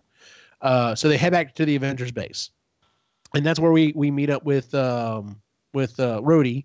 And he's having a conversation with the general, and the general's like, "Oh well, you obviously don't agree with some of the stuff that we're doing." They show up, and he basically cuts them out, and he's like, "Yeah, well, I just got court-martialed, but whatever, it's a thing." And they're planning on what they're going to do, and they basically decide they have to destroy the Mind Stone, but to do so, it's probably going to kill Vision unless they can somehow get it out. They're like, Banner's like, I can't do it here. Oh, so I don't want to gloss over that. So we have the scene where he walks back in and is like, "Hi, Nat," and she's like, "Hi, Bruce," and well, not Vulture. What's his name? Right. No, was it Rhodey that said it? Yeah, Rudy was, said, well, this is awkward because I was like, okay, so how's this going to go? Falcon, Sorry. that's right. It was Falcon that said that. Now Vulture, Falcon, get straight, EG. So we have this scene, and they're like, all right, well, we have to figure out what we're going to do. We've got to find some place that we can get the Mind Stone out. And he's, any idea where we can go? And Cap's like, yep, I know where we can go. And then we get to Wakanda. And of course, as soon as we start seeing Wakanda, that's when like you said, that's when we started getting a bunch of cheers in the theater. Everybody was losing their shit because we're back in Wakanda. So, and I like the fact the first scene that we got of that was them walking out to give, what did he call him? The White Wolf, his arm back. And he's literally just like, where's the fight? He just looks at it and he's like, all right, well, time to get back at it. So, and you can tell he's in a good spot. Like his mind. Yeah. Yep. So, were you going to say something, Leah? Yeah, I think he was in a good spot, but there was also a little bit of it that I thought, well, he's going to do it, but he's a little reluctant to, he doesn't really want to go back to this, but he will, Yeah. Well, I think it also is the fact that when he told him the fight's coming to them, it's like, okay, well, this is my home now. I'm going to defend my home now. So right. What choice do I have? Yeah, I think there was a little bit of that. So, so they show up. I'm trying to make sure I kind of keep things somewhat on keel here. They show up to Wakanda, and we have that scene where he meets up, and of course Cap just walks up, shakes his hand. He's like, it seems like I'm always asking you for favors or whatever. I love the fact that that Rhodey told Bruce, yeah, go ahead and bow, and he does. He's like, we don't do that here. What are you doing? Yeah, just that kind of a little bit of ribbing is freaking awesome. I love that stuff in this movie. Yeah. And so they take him to his sister, and she's like, well, why didn't you just do this? And they're like, because we didn't think of that, which is pretty much, we already knew she's like fucking like way up there when it comes to intelligence. And that pretty much just kind of cements it that, yeah, she's really up there when it comes to technology and those shit. Well, so. And it shows how far advanced Wakanda and her are compared to even Tony Stark, which is incredible. Two different worlds, but anyway, I like that. That's a meeting I want to see. I want to see Stark and her like start talking about stuff. That would be like, I want to see that scene. That would be awesome. See, and I wonder, because there is an armor that Tony Stark builds, and it's called God Killer. So who knows where that goes. So I had seen rumors, of course, lots of people thinking, Stark is going to end up not making it. He makes it in the end of this movie, doesn't necessarily mean he's going to make it in the next one. But that's some of the rumors I had seen was, well, what if she takes over the Iron Man mantle? Which, that'd be cool. That would be fucking awesome. So, so they show up to Wakanda, and they're basically like, we need as much time as we can get so we can get the stone out, blah, blah, blah. And then, like I said, I know we've skipped around or whatever, but there's this scene in the movie where we see where Thanos is destroying a world. He's literally lining the people up and killing off half of them. And this is where he takes Gamora. And it's not like he kidnaps her. He's literally very gentle with her. And he's like, and in fact, whenever she turns to see the people dying, he, puts her head back. He's like, no, don't watch that. Just focus on this. Did you catch the point that they were asking, that they were telling people choose a side? Mm-hmm. I didn't catch that the second time I saw it. I was like, oh Lord, okay, they're choosing a side, and now here we go. Oh, you chose the wrong side. You're all annihilated. I was like, yeah. Oh, that was rough. That was rough. And then we get the scene where with her in the throne room with Thanos, and this is where we start to see their relationship. And I'm going to be honest with you. I loved Thanos in this movie. I've even seen people made the comments that this was his movie. He was the anti-hero, but this was the Thanos movie. Everyone else was just kind of part of it. And I can see that argument, but I am so glad Thanos was not this one note. I've got the Infinity Stones, and now I'm going to destroy the universe. And it was not that I would ever come to this conclusion as to what to do with, to save the universe, but he clearly thinks this is the only way to save people. This is the only way to save the universe. And I'm the only one who's willing to do this horrible thing. He knows it's a horrible thing, but he honestly thinks it's for the best. And that's what makes him such a fucking awesome bad guy. Yeah, you can see where he's coming from, and don't have to agree with him, but you can see where he's coming from. So exactly. Which, by the way, is one of the reasons why I loved the Vulture in Spider-Man Homecoming. Yep. Once again, I would not have made the same decisions he made. But as a father and someone who, not that I run my own business, but I know people who run their own business and, employ friends and employ family and employ just the people they employ. And knowing that the government's obviously going to come in and possibly take all that away, I kind of understand where you're coming from, dude. So, Rudy, you really got to watch this movie. Yeah, seriously. Yeah, I know, right? That's probably going to happen tomorrow. I'm sure it's on Apple. Don't wait. Keep going, Well, yeah, we've already got the countdown. Don't wait on. I haven't seen Black Panther yet either. I know. But I knew enough. I knew enough from the comic books, and of course, I had Eugene fill me in to make sure that there wasn't too much of a difference there. So anyhow, okay, yeah. So we get this scene, and he's talking to Gamora, and he's basically like, I was hoping you were gonna fill the seat, blah blah blah, and ask her, I really, you failed me in that you didn't find the Soul Stone, and of course she says yes, and he's like, no, the fact that you're lying to me is what's really hurt me or whatever. And then we find out where oh God, what's her name? Her sister. Nebula. Okay. Can I give a timeout for this for just a second? Absolutely. Did anybody else get the feeling there that, okay, Thanos, in all of his evil and horrible things that he's done, mass murder, all this craziness, okay, the fact that you're a liar, this is her moral flaw, that just you are clearly a lesser person because you've lied to me. I've done all this, but you're lying. That's over the fucking edge. I don't think I didn't read it that way. I read it as I thought it was great. Yeah. I just read it as listen, I know you're lying because I didn't teach you to lie, otherwise you would have been good at it. Yeah, see, I got that part also. Yeah, I got them both. I didn't think it was bad. I didn't think it was bad at all. But that's the part that kind of solidified to me. Is like, okay, he is truly twisted. Oh yeah. Yeah, he is so twisted because he is so sold on the other stuff. Yeah. Yeah. Okay, so he's torturing Nebula, and Gamora finally says, she's like, no, I don't know where it is. I don't know where it is. And then they pull up this record of her actually telling Nebula she knows where it is, and she burned the map or whatever. So he tortures her. She finally gives in. My question is of course, playing, armchair quarterback.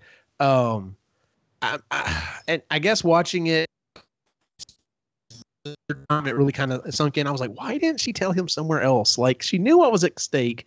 Why didn't she tell him somewhere else? But his first comment to her when they get to Vormir is, you better hope the stone is there for your sister's sake.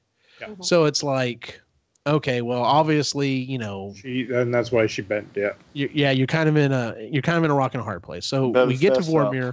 Yeah, we get to Vormir. They climb the mountain. And did y'all know that was not what's his name's voice? I didn't at first. I didn't either until I read it. But I'll be honest with you, the guy did a damn good job, because when the fucking Red Skull shows up, I grabbed the seat and I was like, "Oh shit, that is awesome!" Yep. That was awesome. Yeah, I thought it was. That was maybe the most exciting. Yeah, well, and it my explained son what who happened. loves Captain America grabbed my arm. He's like, "Dad, it's Red Skull." I was like. So somebody was saying he kind of took the place of Death. If you see the cloak and I thought that was kind of cool. I did too. that would tie in with the Soul Stone a little bit in the way that after death But anyway, we'll figure out whether it actually. And that was one thing that the movie doesn't really do is explain the power of the Soul Stone. Exactly. Yeah.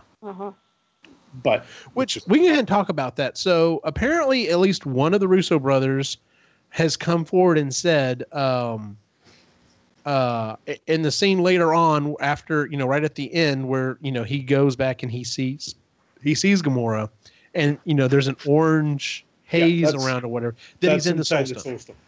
Yeah. So and what we're talking about is there's a lot of rumors that in the comics, people's souls who die, maybe not all people, but maybe people who are killed by the Soul Stone, their souls end up in the stone, like they're in there.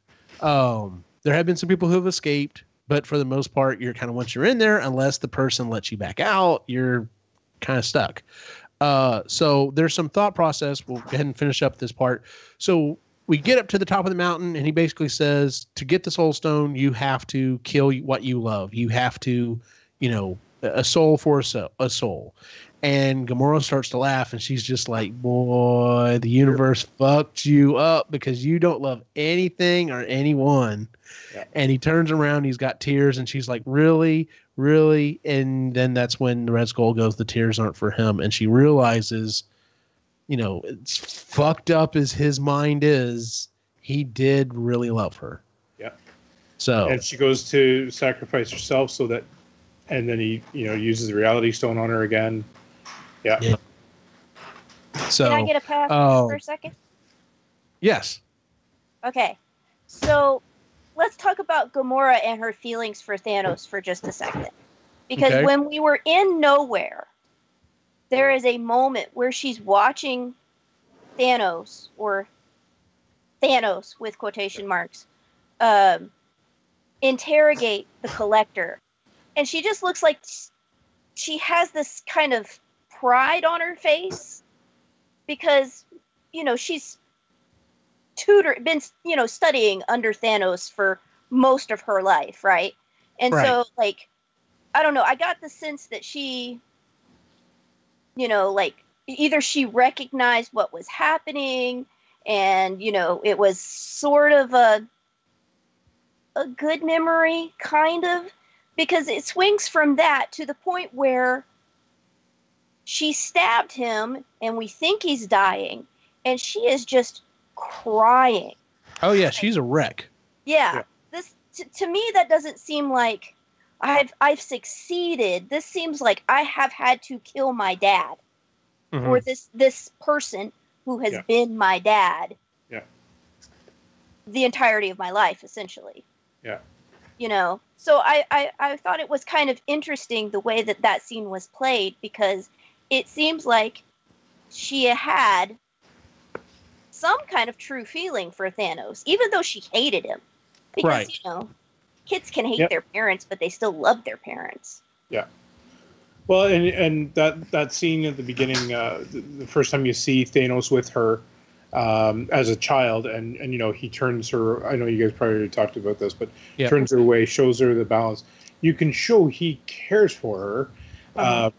And I did like how they touched on that. By the way, the look on his face when he turns around, I mean, the devastating look on his face for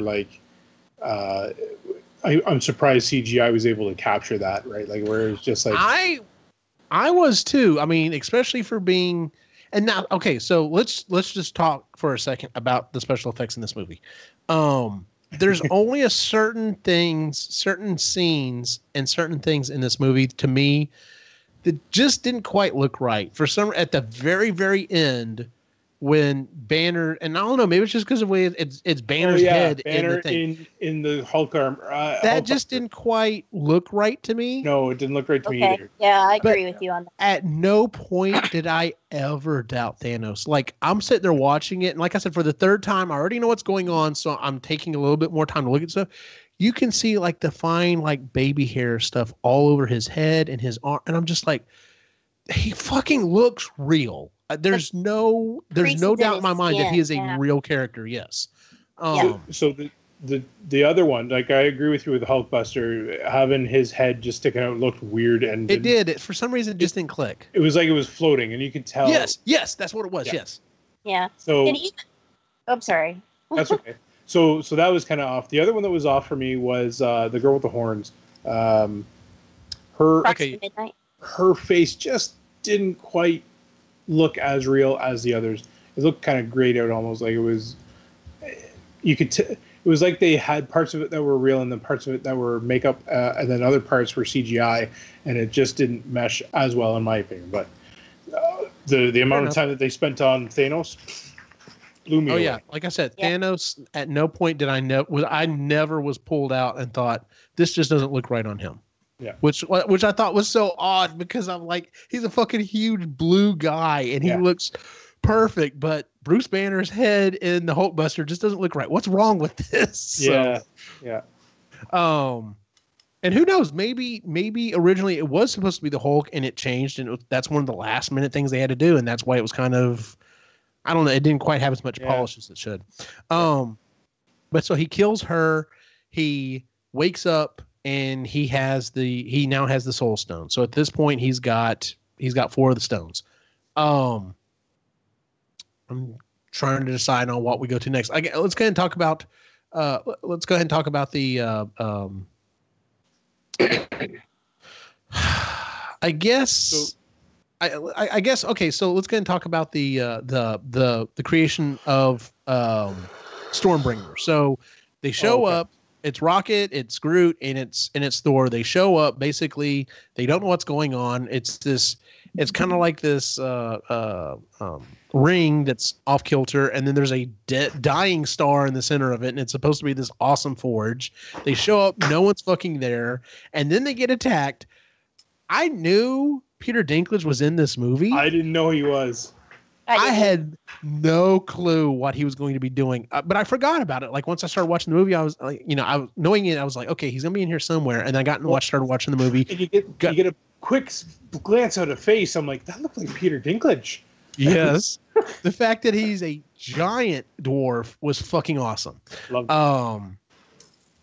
So yeah, we have this conversation, and he's basically, why did you create the gauntlet? He's like, I had to do it to protect the other people. He still killed him anyway. And then he, basically destroyed my hands. And he tells Thor, you've got to restart the forge, because we can build a weapon that could, defeat Thor.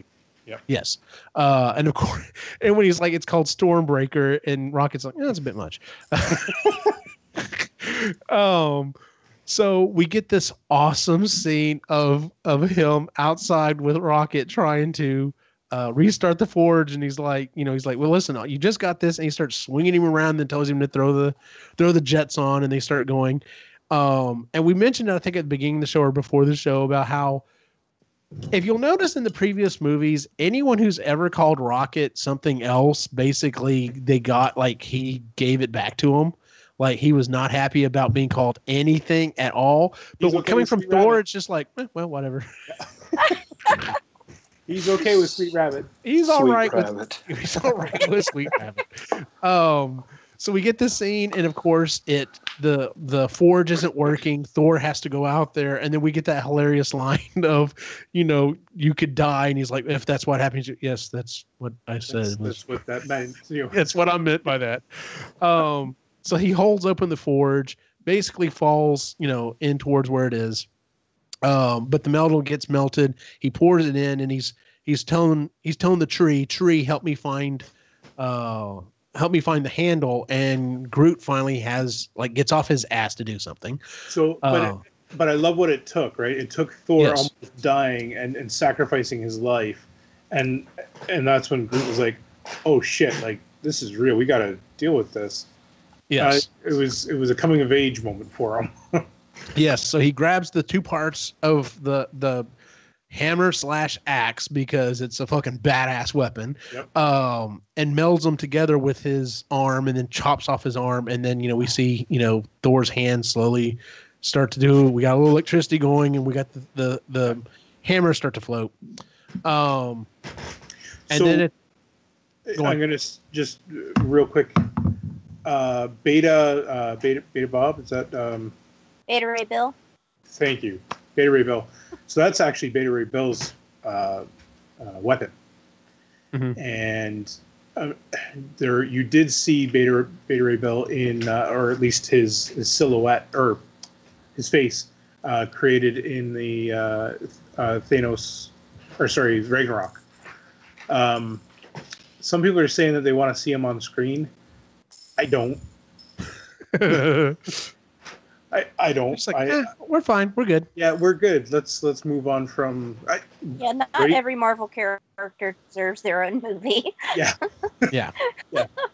I agree with that. Let's just leave him off to where he is, and. So it's at this point we'll switch over to the Battle of Wakanda. At the Battle of Wakanda. Do you want to go there, or do you want to go to? Because in the moment that they're creating, the thing. What about the planet where Doctor Strange and like where do you want to go? Okay, we can go. Then we'll head to Titan. So Strange, Spider-Man, and Iron Man land on Titan and are promptly attacked. I'm sorry. So Nebula escapes and she gets a message to Mantis and says, "Meet me on Titan." Which is, of course, how they know they get there. So they get there and they're promptly attacked by Mantis and Drax and Star-Lord. And we have this hilarious standoff. We have the line of, "Where's Gamora? Who is Gamora? Why is Gamora?" And then we have this, it's funny, the whole thing, Peter trying to get away from Mantis because he's like, "Don't put your eggs inside of me." Yeah. Well, and then also Drax's line is, "Go ahead, Quill, I can take it." Like, no, you can't. No, you can't take it. And everyone agrees. Everyone's literally like, "Nope, you can't take this." And then we have this, we get this scene where they're trying to come up with a plan, and of course Drax and Star-Lord's like, "Man, what happened to this planet? The shit's all messed up. The gravity's all crazy or whatever." We see Mantis just like jumping up and down and bouncing and having a good old time. Didn't fucking know what's going on. And they started to come up with a plan, and it's in the trailer where he's like, "I like your plan. It's a good plan, but it sucks. Yeah. If I come up with it, maybe it'll be good." And so we have yet another personality, but the personalities there, like, Quill is nowhere even close. Like, Strange and Stark are on about the same level. Like you said, they're at the top of their respective games.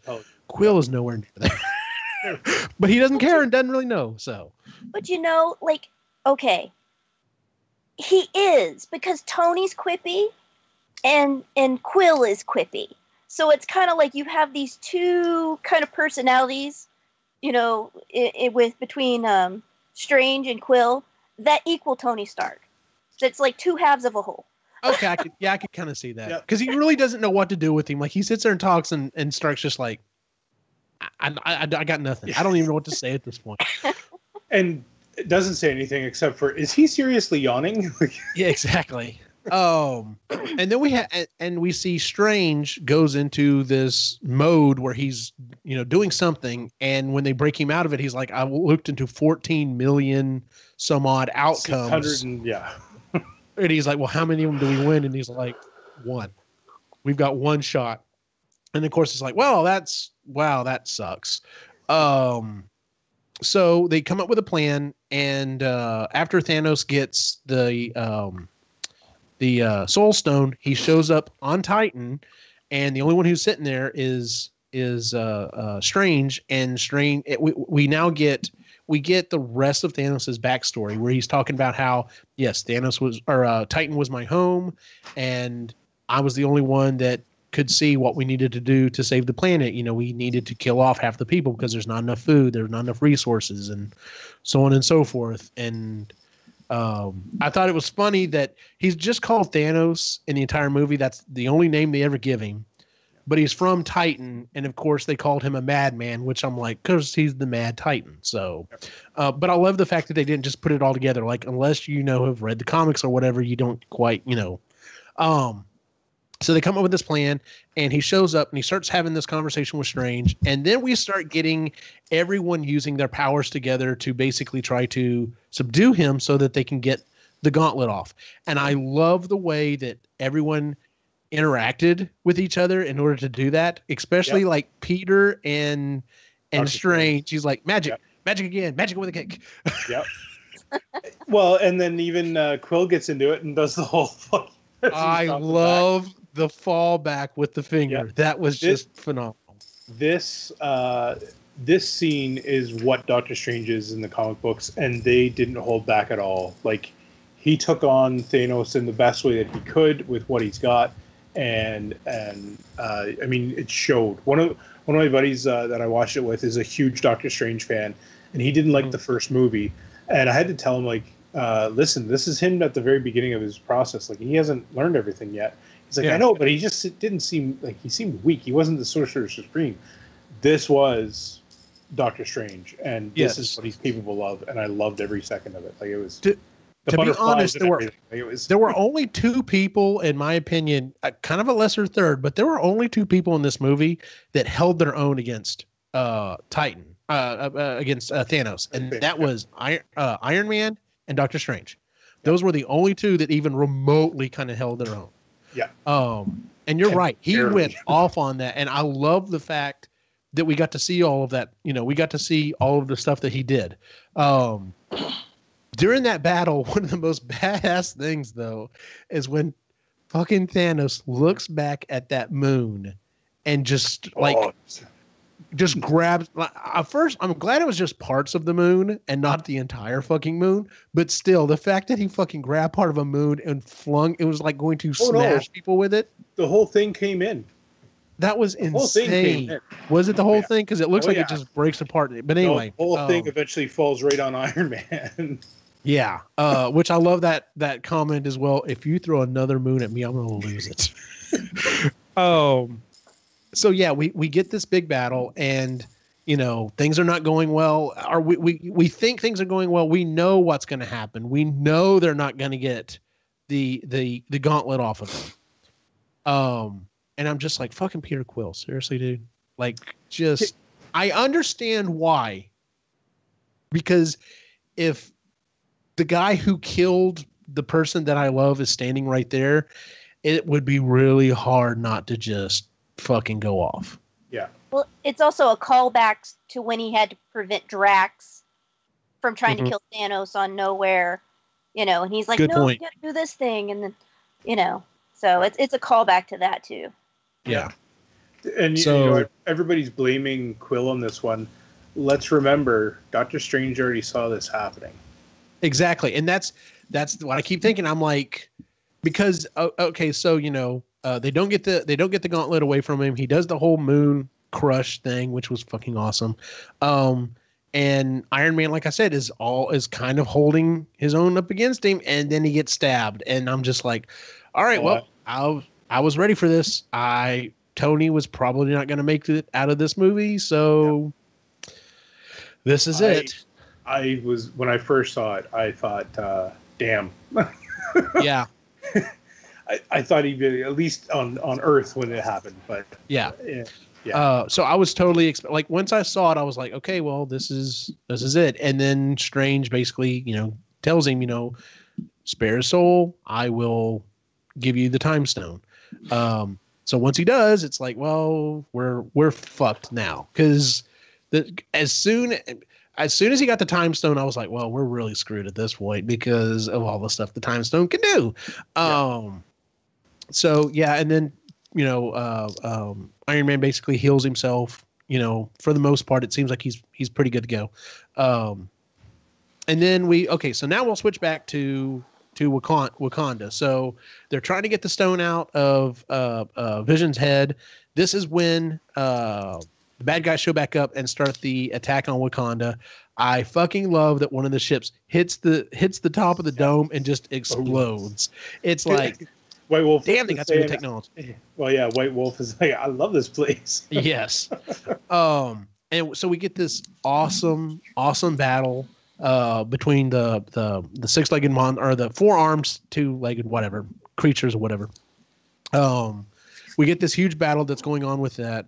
I love the fact that the Black Panther is like, you know, number one, he fucking leads his soldiers. He's not, you know, attack. He's like, follow me. We're fucking going.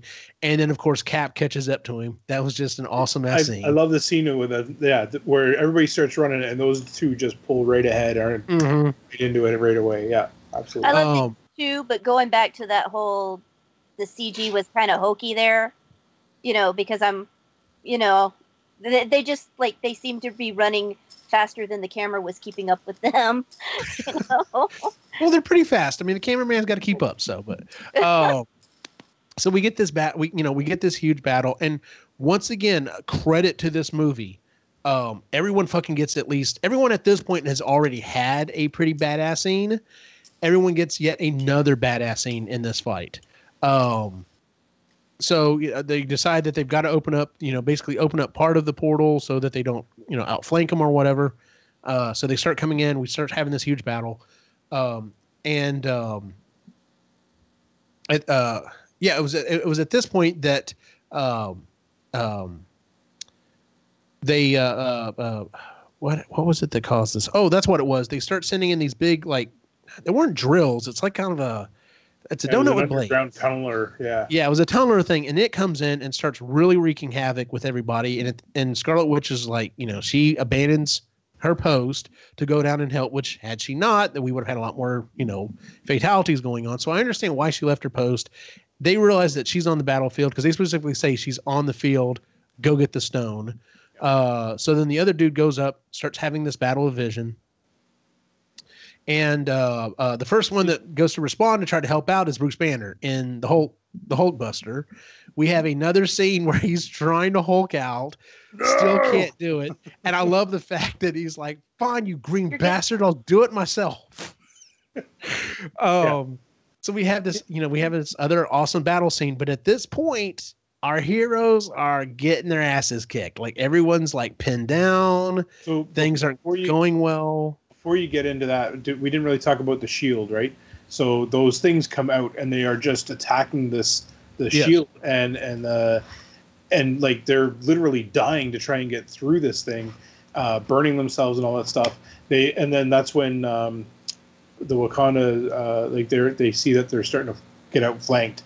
And like the only way to do this is if we face them head on. And so they open up that one port. But just those things are so. I don't know. Monstrous. They literally are dying trying to get through this thing, and then a couple start breaking through. And like that was pretty graphic scene. This movie, you've heard people refer to movies as being like a roller coaster. This movie was a roller coaster because it was literally like the good guys are up ahead, and now we're back behind again. Now we're up ahead again, and now we're back behind. And it literally does this through the entire movie. You are on an emotional roller coaster the entire time. And then we get this scene, it kind of seems like all hope is lost. And we fucking get Thor and Rocket and Groot.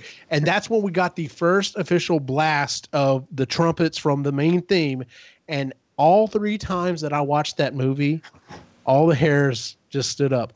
It just gets you. It is so awesome. Yeah. And the fact that Bruce even stands up. Oh, you're all screwed now. Y'all are done for. And then we get that. We get all those awesome scenes, and then we get some of those little vignettes in there of Thor looking at Cap. Soldier? Oh, he's good. Okay. And he's like, oh, so you cut the hair? He's like, yeah, you took my beard or whatever. And oh yes, and then we get Rocket and Bucky, which I'm gonna get that arm. I will pay to see that movie too. Yeah. Yes. It's very reminiscent. They might be friends. Yes.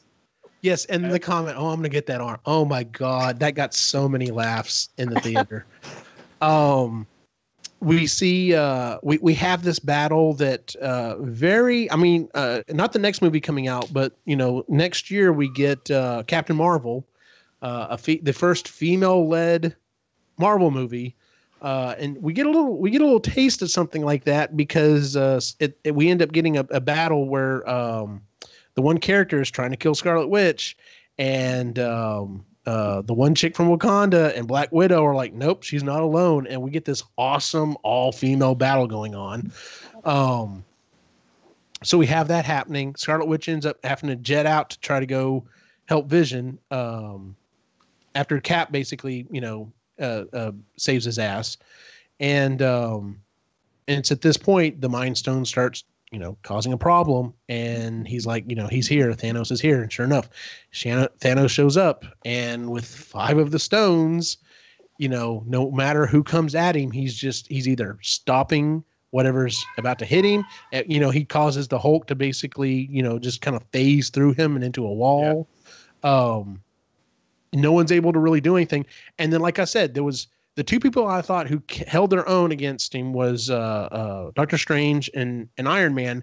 The third other semi one was Cap, because Cap fucking caught his hand or caught the glove, and you could see the look on his face. He's like, "How are you doing this?" Yeah, and then he just punches.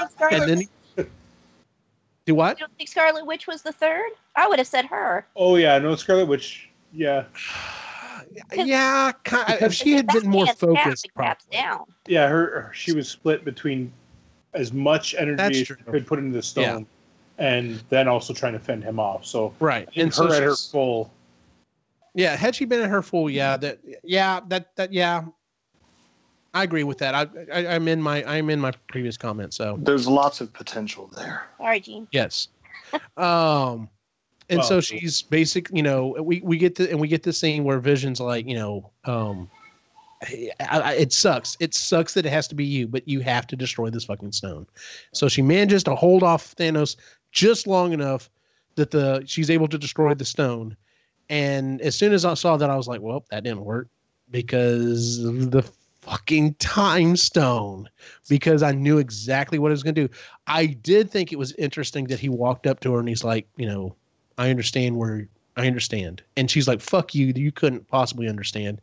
And then, he makes the comment. He's like, I've lost a lot today. And if you think about it, he fucking has. He had to kill his own daughter, which apparently he did love. The quote unquote, his followers, he lost all 4 of them. Like he's pretty much lost everything almost at this point. But then he activates the fucking time stone and turns back time and, brushes her off. And I knew this was not going to be pretty because old Thanos kind of has sausage fingers like I have. And I'm just like, uh-oh, this is... And then when he pulls that stone out, it is not pretty. Like he fucking crushed his head. Yeah. It was way bigger than I thought it was. Yeah.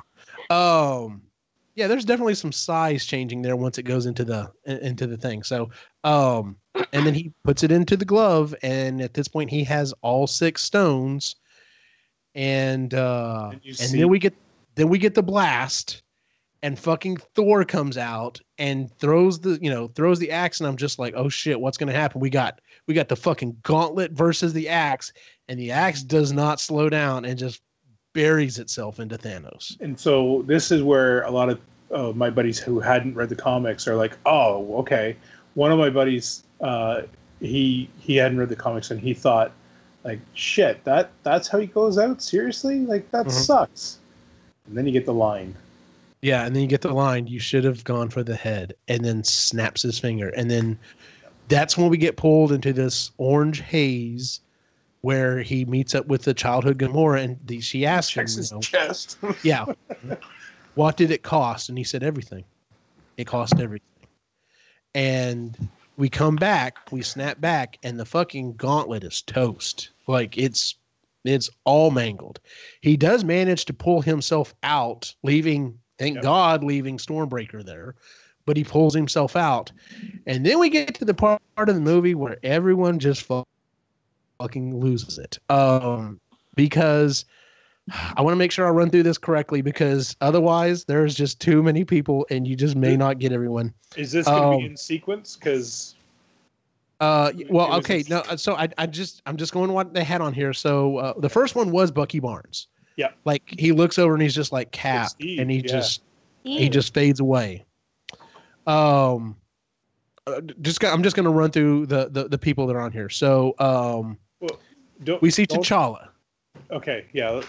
that was one that I was like, it's going to be her. It's going to be her. And then when he disappeared, I was just like, well, fuck. Well, and the look on her face. Oh, yes. She is such a good actress, by the way. And then we get Groot, which is heartbreaking because Rocket is just like, I can't lose you again. No. And yeah. And there's him coming back. Yeah. It was. Yeah. I've never been a big Scarlet Witch fan, so when we lost her, I was just like, okay, boy, we're really taking some people out. Yeah. Well, and she's overpowered. Like, it's. Yeah. And then we get we switch over to or no, who was the other one? Oh yeah, we lose Sam. We lose Falcon, and that was sad because he's walking around. He's like, Sam, where are you at? Where are you at? Yeah. And then we switch over to back on Titan, and Mantis goes, and it's like, damn. And then Drax goes, and I'm like, fuck. Yep. And when Quill went, I was like, holy shit, we literally have one person left of the Guardians. We literally just have Rocket. Strange I was not expecting Doctor Strange to go. I wasn't either, and especially with the rules that they what's her name?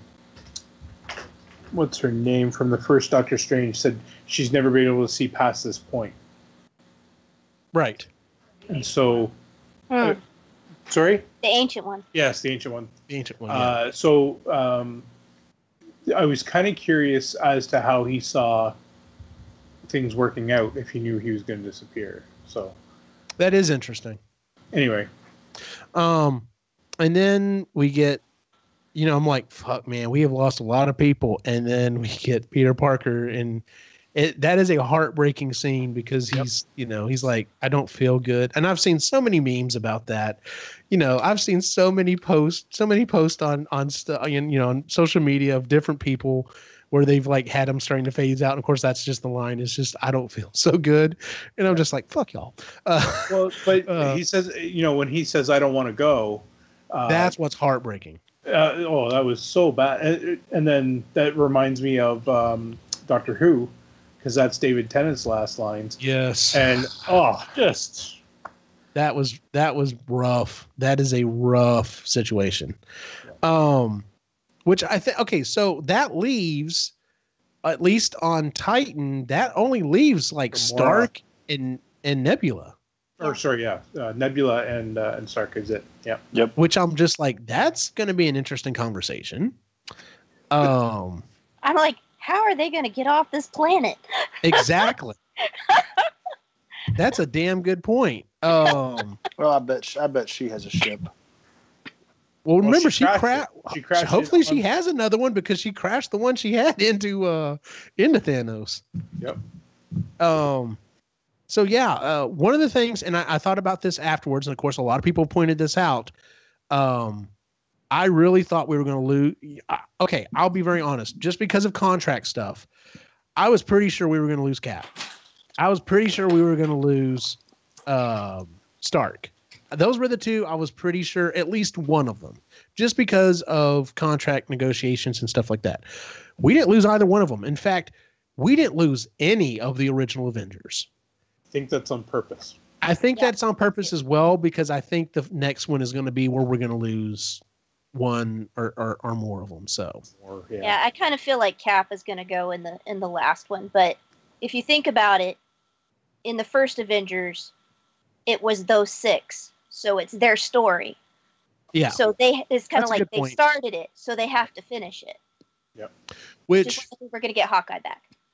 Exactly. Which that was the comment. They made the comment, because of they basically took a deal to protect their families, and that's why we didn't have Hawkeye or Ant-Man.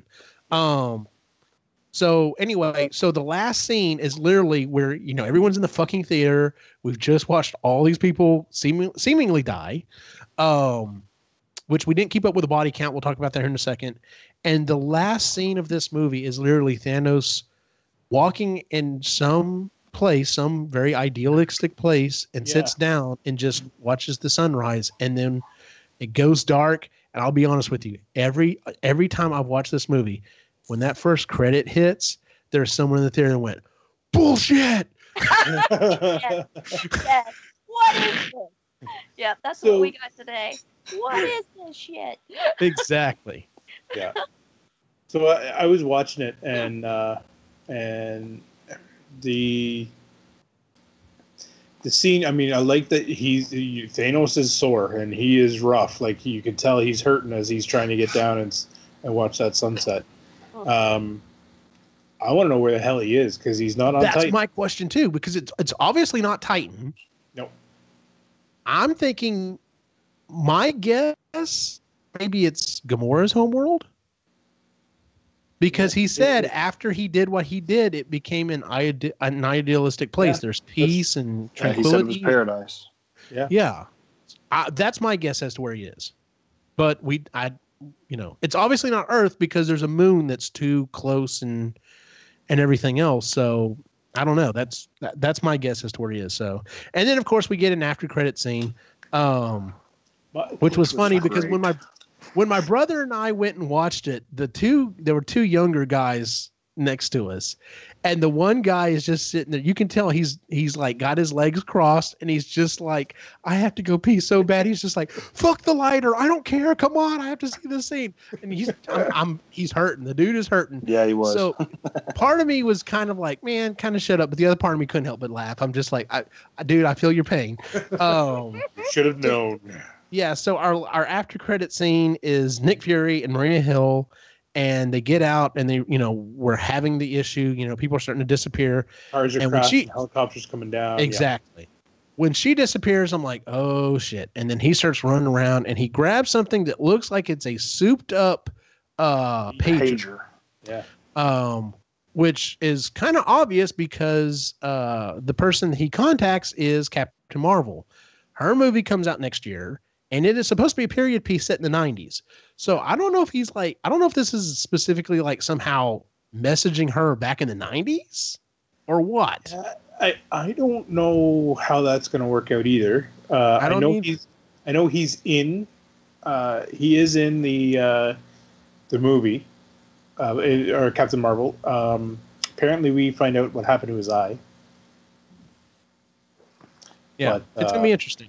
Yeah. It was souped up, but I'm trying to figure out why. My guess is she's off planet. That would be my guess. Which is the only reason why she hasn't been involved in any of the other conflicts.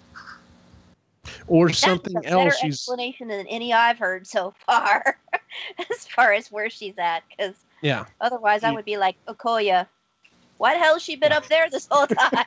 Yeah, my guess is she's off planet. Yeah. So let me ask you this. That's a good explanation.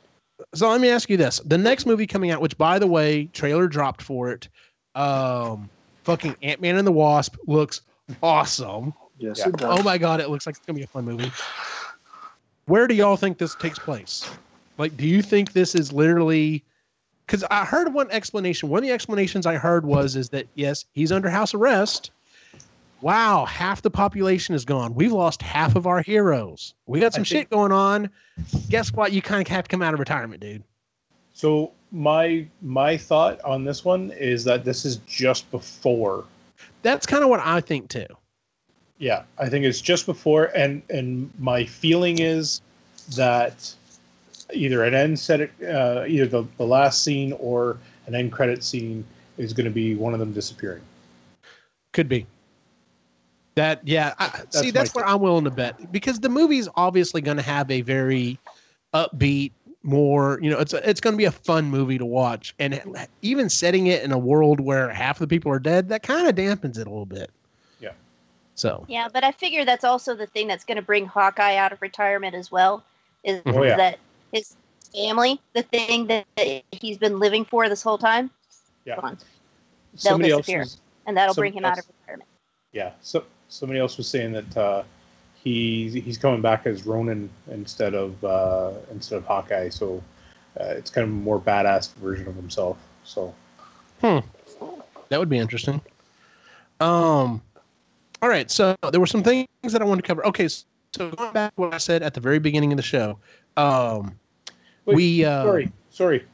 The people. End credits, sorry, the end credit scene. Motherfucker! Like, come on.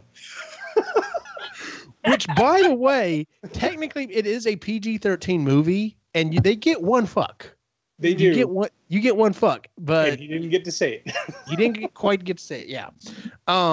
Okay. So what I was going to say was, bets on who's definitely not coming back, who's coming back. Like I said at the beginning of the show, I don't think Loki or Heimlich are coming back. Gamora to me is she's questionable. Yeah, she's a maybe for me. I'm pretty sure everyone who died after the finger snap, which is really weird to say, I'm pretty sure most, if not all of them, are going to be back. And we know for certain, okay, number one, Guardians 3 has already pretty much been, that's a definite. Spider-Man 2 is a lock. Like, that movie is happening. Yes. And then, like I pointed out to Lainey, whenever she found, that's what she was spoiled on, was the fact that T'Challa dies.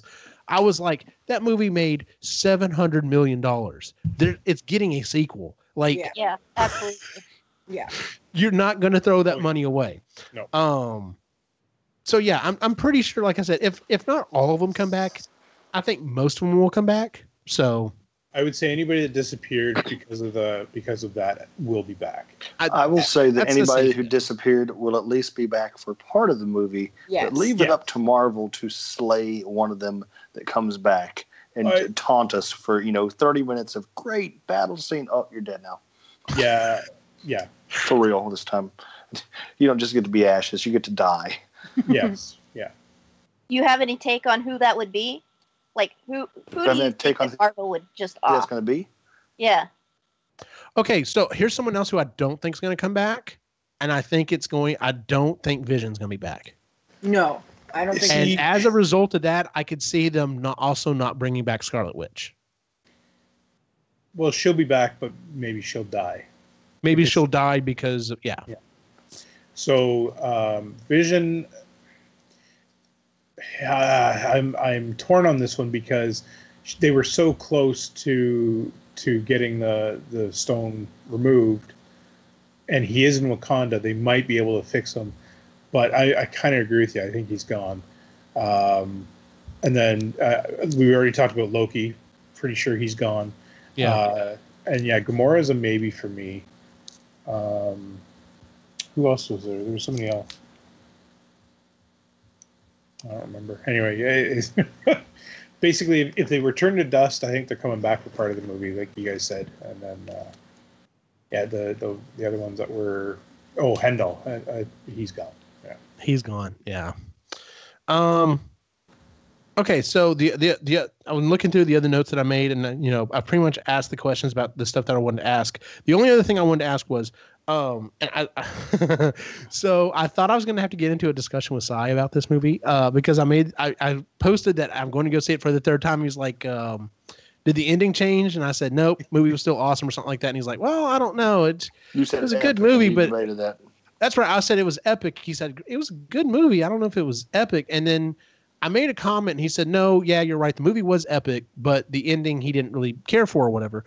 Because, and this is when I started kind of formulating this, thinking about this, the fact that this movie is 10 years in the making, 18 other movies, and the fact that every single movie, well, I say every single movie, well, hell, even sometimes every single movie, because I mean, they're thematically different, especially with Thor. Like the first movie and the second movie and the third movie are all wildly different.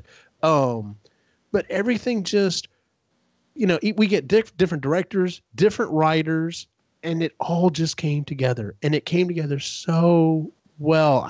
This movie I was expecting it to be good. It was so much more than I thought it was going to be. I was completely and totally blown away by this fucking movie. So somebody else was concerned that like one of my buddies was talking about, they're like, how are they going to give everybody the screen time? Like I said, they did it for Avengers. Russo brothers, I have faith in. I think they'll do it again, and they did. Unbelievable that they were able to do it. Yeah, everyone got at least 2 scenes, I think, for them to kind of be badass, which when you start counting the number of people in this movie, that's insane. It's like 73 different characters. Yes, it's ridiculous. But yeah, like I said, I loved this movie. I honestly would probably go see it again. Lainey's mom said she really wants to go see it. Lainey said, I don't know if I can watch this movie. I'm like, just fucking bite the bullet and go watch the damn movie. Oh, she can watch it. She can watch it. She has to. Yes. And that was the other comment I made. I'm like, card. if I can watch Optimus Prime die as an 8-year-old, you can fucking handle this as a, as an adult. As a 20-something. Get over it. Because we didn't know his shit. We didn't know he was coming back. Number one. And there was no internet to help you out. Like, yes. That was one of the other things, and this was one of the comparisons I made. I'm having feeling towards this movie a lot like this is as close as I think I've come to an experience of like Empire Strikes Back, and what I mean by that is the movie just ends. It doesn't end on a good note. It's literally like, here's the story we're telling you. This is all you get right now. Now, granted, we only have to wait a year. Can you imagine what it would have been like to see, fucking Han Solo frozen? We think he's maybe dead. We're not for sure. Is Vader really Luke's dad? What the hell's going on? The Empire is winning. Oh, by the way, you won't find out for 3 years. Fuck you. So one of my buddies was there as a kid, and he was walking out of the theater, and he remembers telling his dad like, no, it's not true, it's not true, and just like he was devastated. So yeah, I thought that was pretty cool, and I agree. But for me, it was so satisfying, especially the way that they ended this one. And I know that people are sad about it, but this is only part one, right? Like I know they're going to be naming it something else and all that stuff, and I know that they're saying that it's a different movie and it's not what you think. Yes, that's fine. You can change what you want, but we already know certain things, and it was a great way to end this movie because the villain won, right? Like right, and that Marvel has always been told you have terrible villains, and I thought we got a great villain in this one, and we're going to see him again. Yep. So, I was going to ask you something else. Agreed. I completely forgot what it was. I completely got sidetracked. No, it's all good. So, hey guys, I'm gonna have to drop out. All right, dude. See ya. Bye, guys. Well, later. So let's go ahead and move on to our picks and pans for the week. Would anyone like to go first? All right, I'll go ahead and do it. I had 2 picks. The picks for me, obviously, is Infinity War. I've seen the movie 3 times now. Like I said, I would go see it again. I'm still thinking about this movie. I've processed my feelings, but I'm still thinking about this movie. To me, that was the ultimate thing that I could tell people, whether you liked it or not, you have to admit this was a good movie because a movie that makes people think and feel is the mark of a good movie. So the other pick that I had was Ant-Man and the Wasp, the trailer.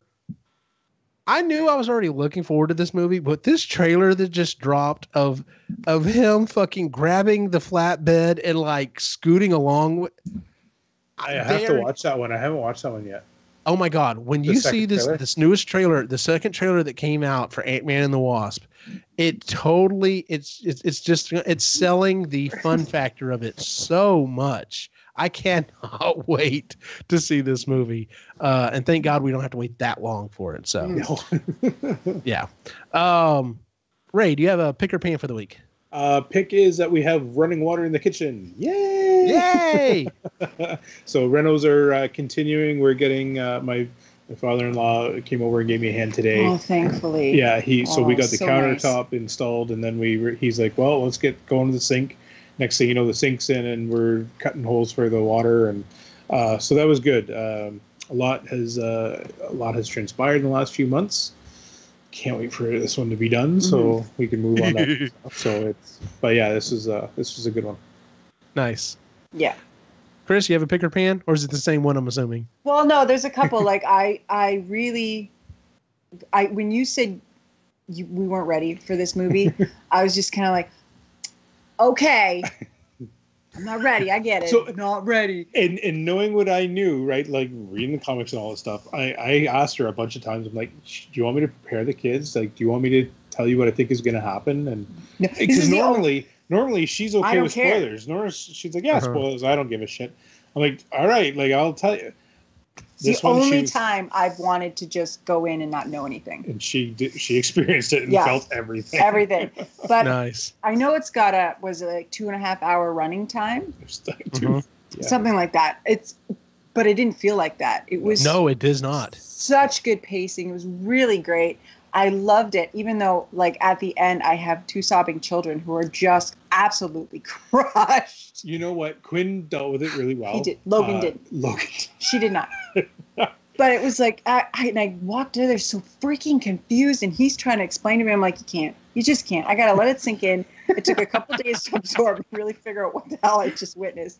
And, but that and Thor Ragnarok are my favorite ones. And I can't rewatch it right now because it's still raw.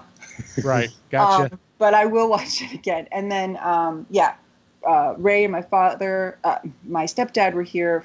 They were here for like 7 hours. My mom and my stepdad were here for 7 hours. My mom is an amazing gardener. She brought a bunch of perennials that she had to divide. I have free plants in my very shitty garden. I'm stuck at it. She's amazing. So she stuck all these random sticks and hunks of wood so that the kids wouldn't step on these new plants. It looks like a graveyard. It looks like Pet Cemetery, I guess. Because they're just stakes in this like crap garden. Anyway, so that was pretty cool. And then showing the kids Hellboy. I thought that was pretty cool because we love Hellboy a lot, and that they're getting older, that we can start showing them things like that, and they can. That's awesome. I'm still waiting for Logan to watch Logan. We told her she could. We told her she could. You want to talk about sad? She's like, I'm not ready for that movie. Nope. She's like, I wasn't ready for that fucking movie. Yeah. Like my brother hasn't seen it yet, and I've already told him. He's like, "Am I gonna cry?" I'm like, "Yeah, you're gonna cry." Yeah. There's no shame. I said every dude that walked out of that theater, you had at least some red eyes. Yeah. Like she wants to see. She was so funny because she's. Our daughter's name's Logan, and she's named after Wolverine. And so when this poster came out and it said Logan, she's like, "I have a movie!" And it's rated R. And it's rated R. You can't see it, buddy. But now that she's old enough, but she's not ready. She knows she's not ready for it. And probably not for a while because it's very personal for her. Oh yeah, very personal. For her. There's a couple of scenes in there that I know are going to be heartbreaking for her. So yeah. Oh yeah. Yeah. Oh yeah. Leah, do you have a pick or pan for the week? Infinity War, obviously. Obviously. Obviously. I was sitting there thinking, what else was really great this week? No, it's pretty much just Infinity War. And that's perfectly fine. Like I said, that was, normally I try to find something else, and I'm just like, nope, this was pretty much my week was thinking about this movie. So Yes, I have a student at school who, because of prom last weekend, she didn't get to it. And of course, she's been kind of spoilered all week because, kids stink sometimes. And so part of senior skip day on Friday was that they were going to go and watch Infinity War. So I'm really excited to talk to her about it on Monday. Nice. Kind of go through all the high points with her. You were talking about how, this is a movie that's been 10 years in the making, 18 films, how everybody kind of got their part. I was really surprised, I think, with the story in that. I was surprised at who got all the major story points. Tony and Thor and Gamora. These, I don't know. I never really pictured Guardians as being sort of a central point to the story. She was Thanos' daughter, but I don't know. I just kind of thought they were sort of this offshoot gang who would come in and Deus Ex Machina something or other, and suddenly they're there and things are going, in a positive way. So, it was really interesting to see like who was really truly affected by Thanos, and that this was kind of their movie. and some of the people that you thought would have been upfront characters, i.e. Captain America, you know, he had to take a back seat. I found myself counting lines for him the second time I saw the movie. He's got 25 lines in the whole movie, and very few of them are actually storytelling points or, you know, character building or anything like that. It's all like, on my mark now. Okay, you're going to do this, Wanda. Blow it out. You know, it's, you know, he had very little to do in this, and which is, you know, he's my favorite. But it was kind of into the backseat in all this. You know? Right. So, I don't know. It was the highlight of. I think he'll have a bigger part in the next one, though. Like, I hope so too, but you know, if he doesn't, he doesn't. But well, he's got to have something because I really think he is going to die. So, but I'm kind of hoping they go the Dimension Z route, and you know, 10 years or 5 or 6 years down the line, Evans will revisit Cap, you know, as Cap, as per the comics. So, you know, that's kind of where I hope they're going. At this point, Marvel could fucking do anything because, you know, it's, you know, completely. So, like I said, I'd fucking watch a movie about, you know, a demigod and a raccoon and a tree, like going to hell. I'd pay double to go to watch the Thor Rocket Bucky movie. Like that would just be. That would be awesome. Just, I would totally be there for that. Whatever they're. Hey, this isn't even tied to the rest of the MCU. We're just gonna have them do stuff. All right, here's my money. Yep. Let's do this at this point. So well, and see, this is what makes it all fun. Is, you know, with the deal that they made with Fox, they have opened so many different worlds that they can go into now, and even Deadpool has played in on it a little bit, right? With the trailer saying, you know, take it easy, Thanos. Like, so I can't wait to see what happens because this money machine is not going to stop for them anytime soon. Yeah, there was a lot of theories that the fourth movie was going, you know, was kind of up in the air because they were trying to figure out what all is going to finalize with the Fox thing. I don't know that anything's going to finalize enough that it's going to change anything drastic, but after that, going forward, I'm really excited. The fourth movie's already been made. Pretty much, yeah. They're just doing the finishing stuff on it. So change anything at this point, but yeah. And I hope they don't, unless, now I'll be honest with you, if the after credit scene is something like, if we fucking see some, I'll be on X-Men, okay, whatever. If we see any kind of a hint after the fourth movie of the fucking Fantastic Four, I'm going to lose my shit. I think that's what it's going to be. I honestly do. I have a feeling, I still have a feeling that you're going to see Avenger Tower turn into the Fantastic Four base, and that's who bought it. The Baxter Building. Yeah, so I think that's what's going to happen, and maybe that's all you see is you know the four up on the or something along those lines. And if that's all you see, that's fine. But it was very interesting that as soon as they announced that was done, they brought Fantastic Four back in the comics. I thought that was very telling. Yeah, absolutely. All right, ladies and gentlemen, that is our show for the week. Yes. Oh, never mind. Sorry, Gene. Sorry, Gene. Go ahead. No, what were you gonna say? I was just kind of questioning, like, do I want a movie for Fantastic Four? Would I rather there be a television show for Fantastic Four? I don't know. I feel like I would answer yes. I'd want a movie just because they have not been tying in the TV stuff. If they had kept up and, you know, had Agents of S.H.I.E.L.D. been like keeping up with everything that's going on in the universe and been tied into it, then yeah, I think that would have been fun. But no, at this point, they're obviously like, nope, we're keeping the movie stuff in the movie stuff. We might bring some other stuff in, but it's definitely here. I definitely would. Plus, we fucking deserve a good Fantastic Four movie. I mean, the only one we ever got, you know, we're getting a sequel to this summer, and that one's called The Incredibles because that's what the fucking Fantastic Four should have been. Yeah. But yeah, so Yeah, I would love to see a good Fantastic Four movie. Yeah. So, especially one that is within the universe. So, Yeah. All right. So that is our show for the week, ladies and gentlemen. If you would please give us a 5-star rating on iTunes, Stitcher, and Google Music. You can check out the site at Epically Geeky on epicallygeeky.com. You can check us out on all the social media at Epically Geeky on Facebook, Instagram, and Twitter. We just recorded an episode of the Marginally Geeky Show where we talked about how Star Wars conquered the universe, which was an awesome book. I'm glad everyone enjoyed it. And then we should be having some more shows coming out here pretty quick. Where can we find you online, Ray? Sometimes on Instagram when I post, and I haven't been for a long time because I've been doing Renos, Lake Life Artist. I don't even remember the name of it anymore. Which is pretty telling. Yeah. I have some stuff that I am working on, or plans for it, after the Renos are done. I can't wait to get into them, and we'll see where they go. So. Nice.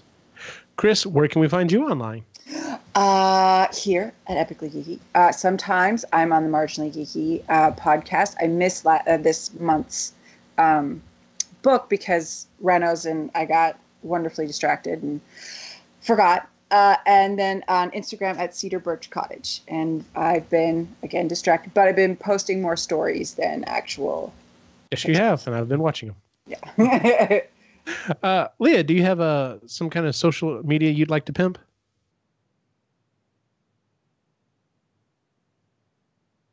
Not really, because I'm not real active on my Instagram anymore. So, my social media presence is real marginal. But I'd like to thank y'all for, having me on tonight. It's been fun talking to you guys about Infinity War. I'm sorry if I stepped on any toes. Figuring out this conversation thing is no, really not interesting. at all. Not worried. No worries. Thank y'all.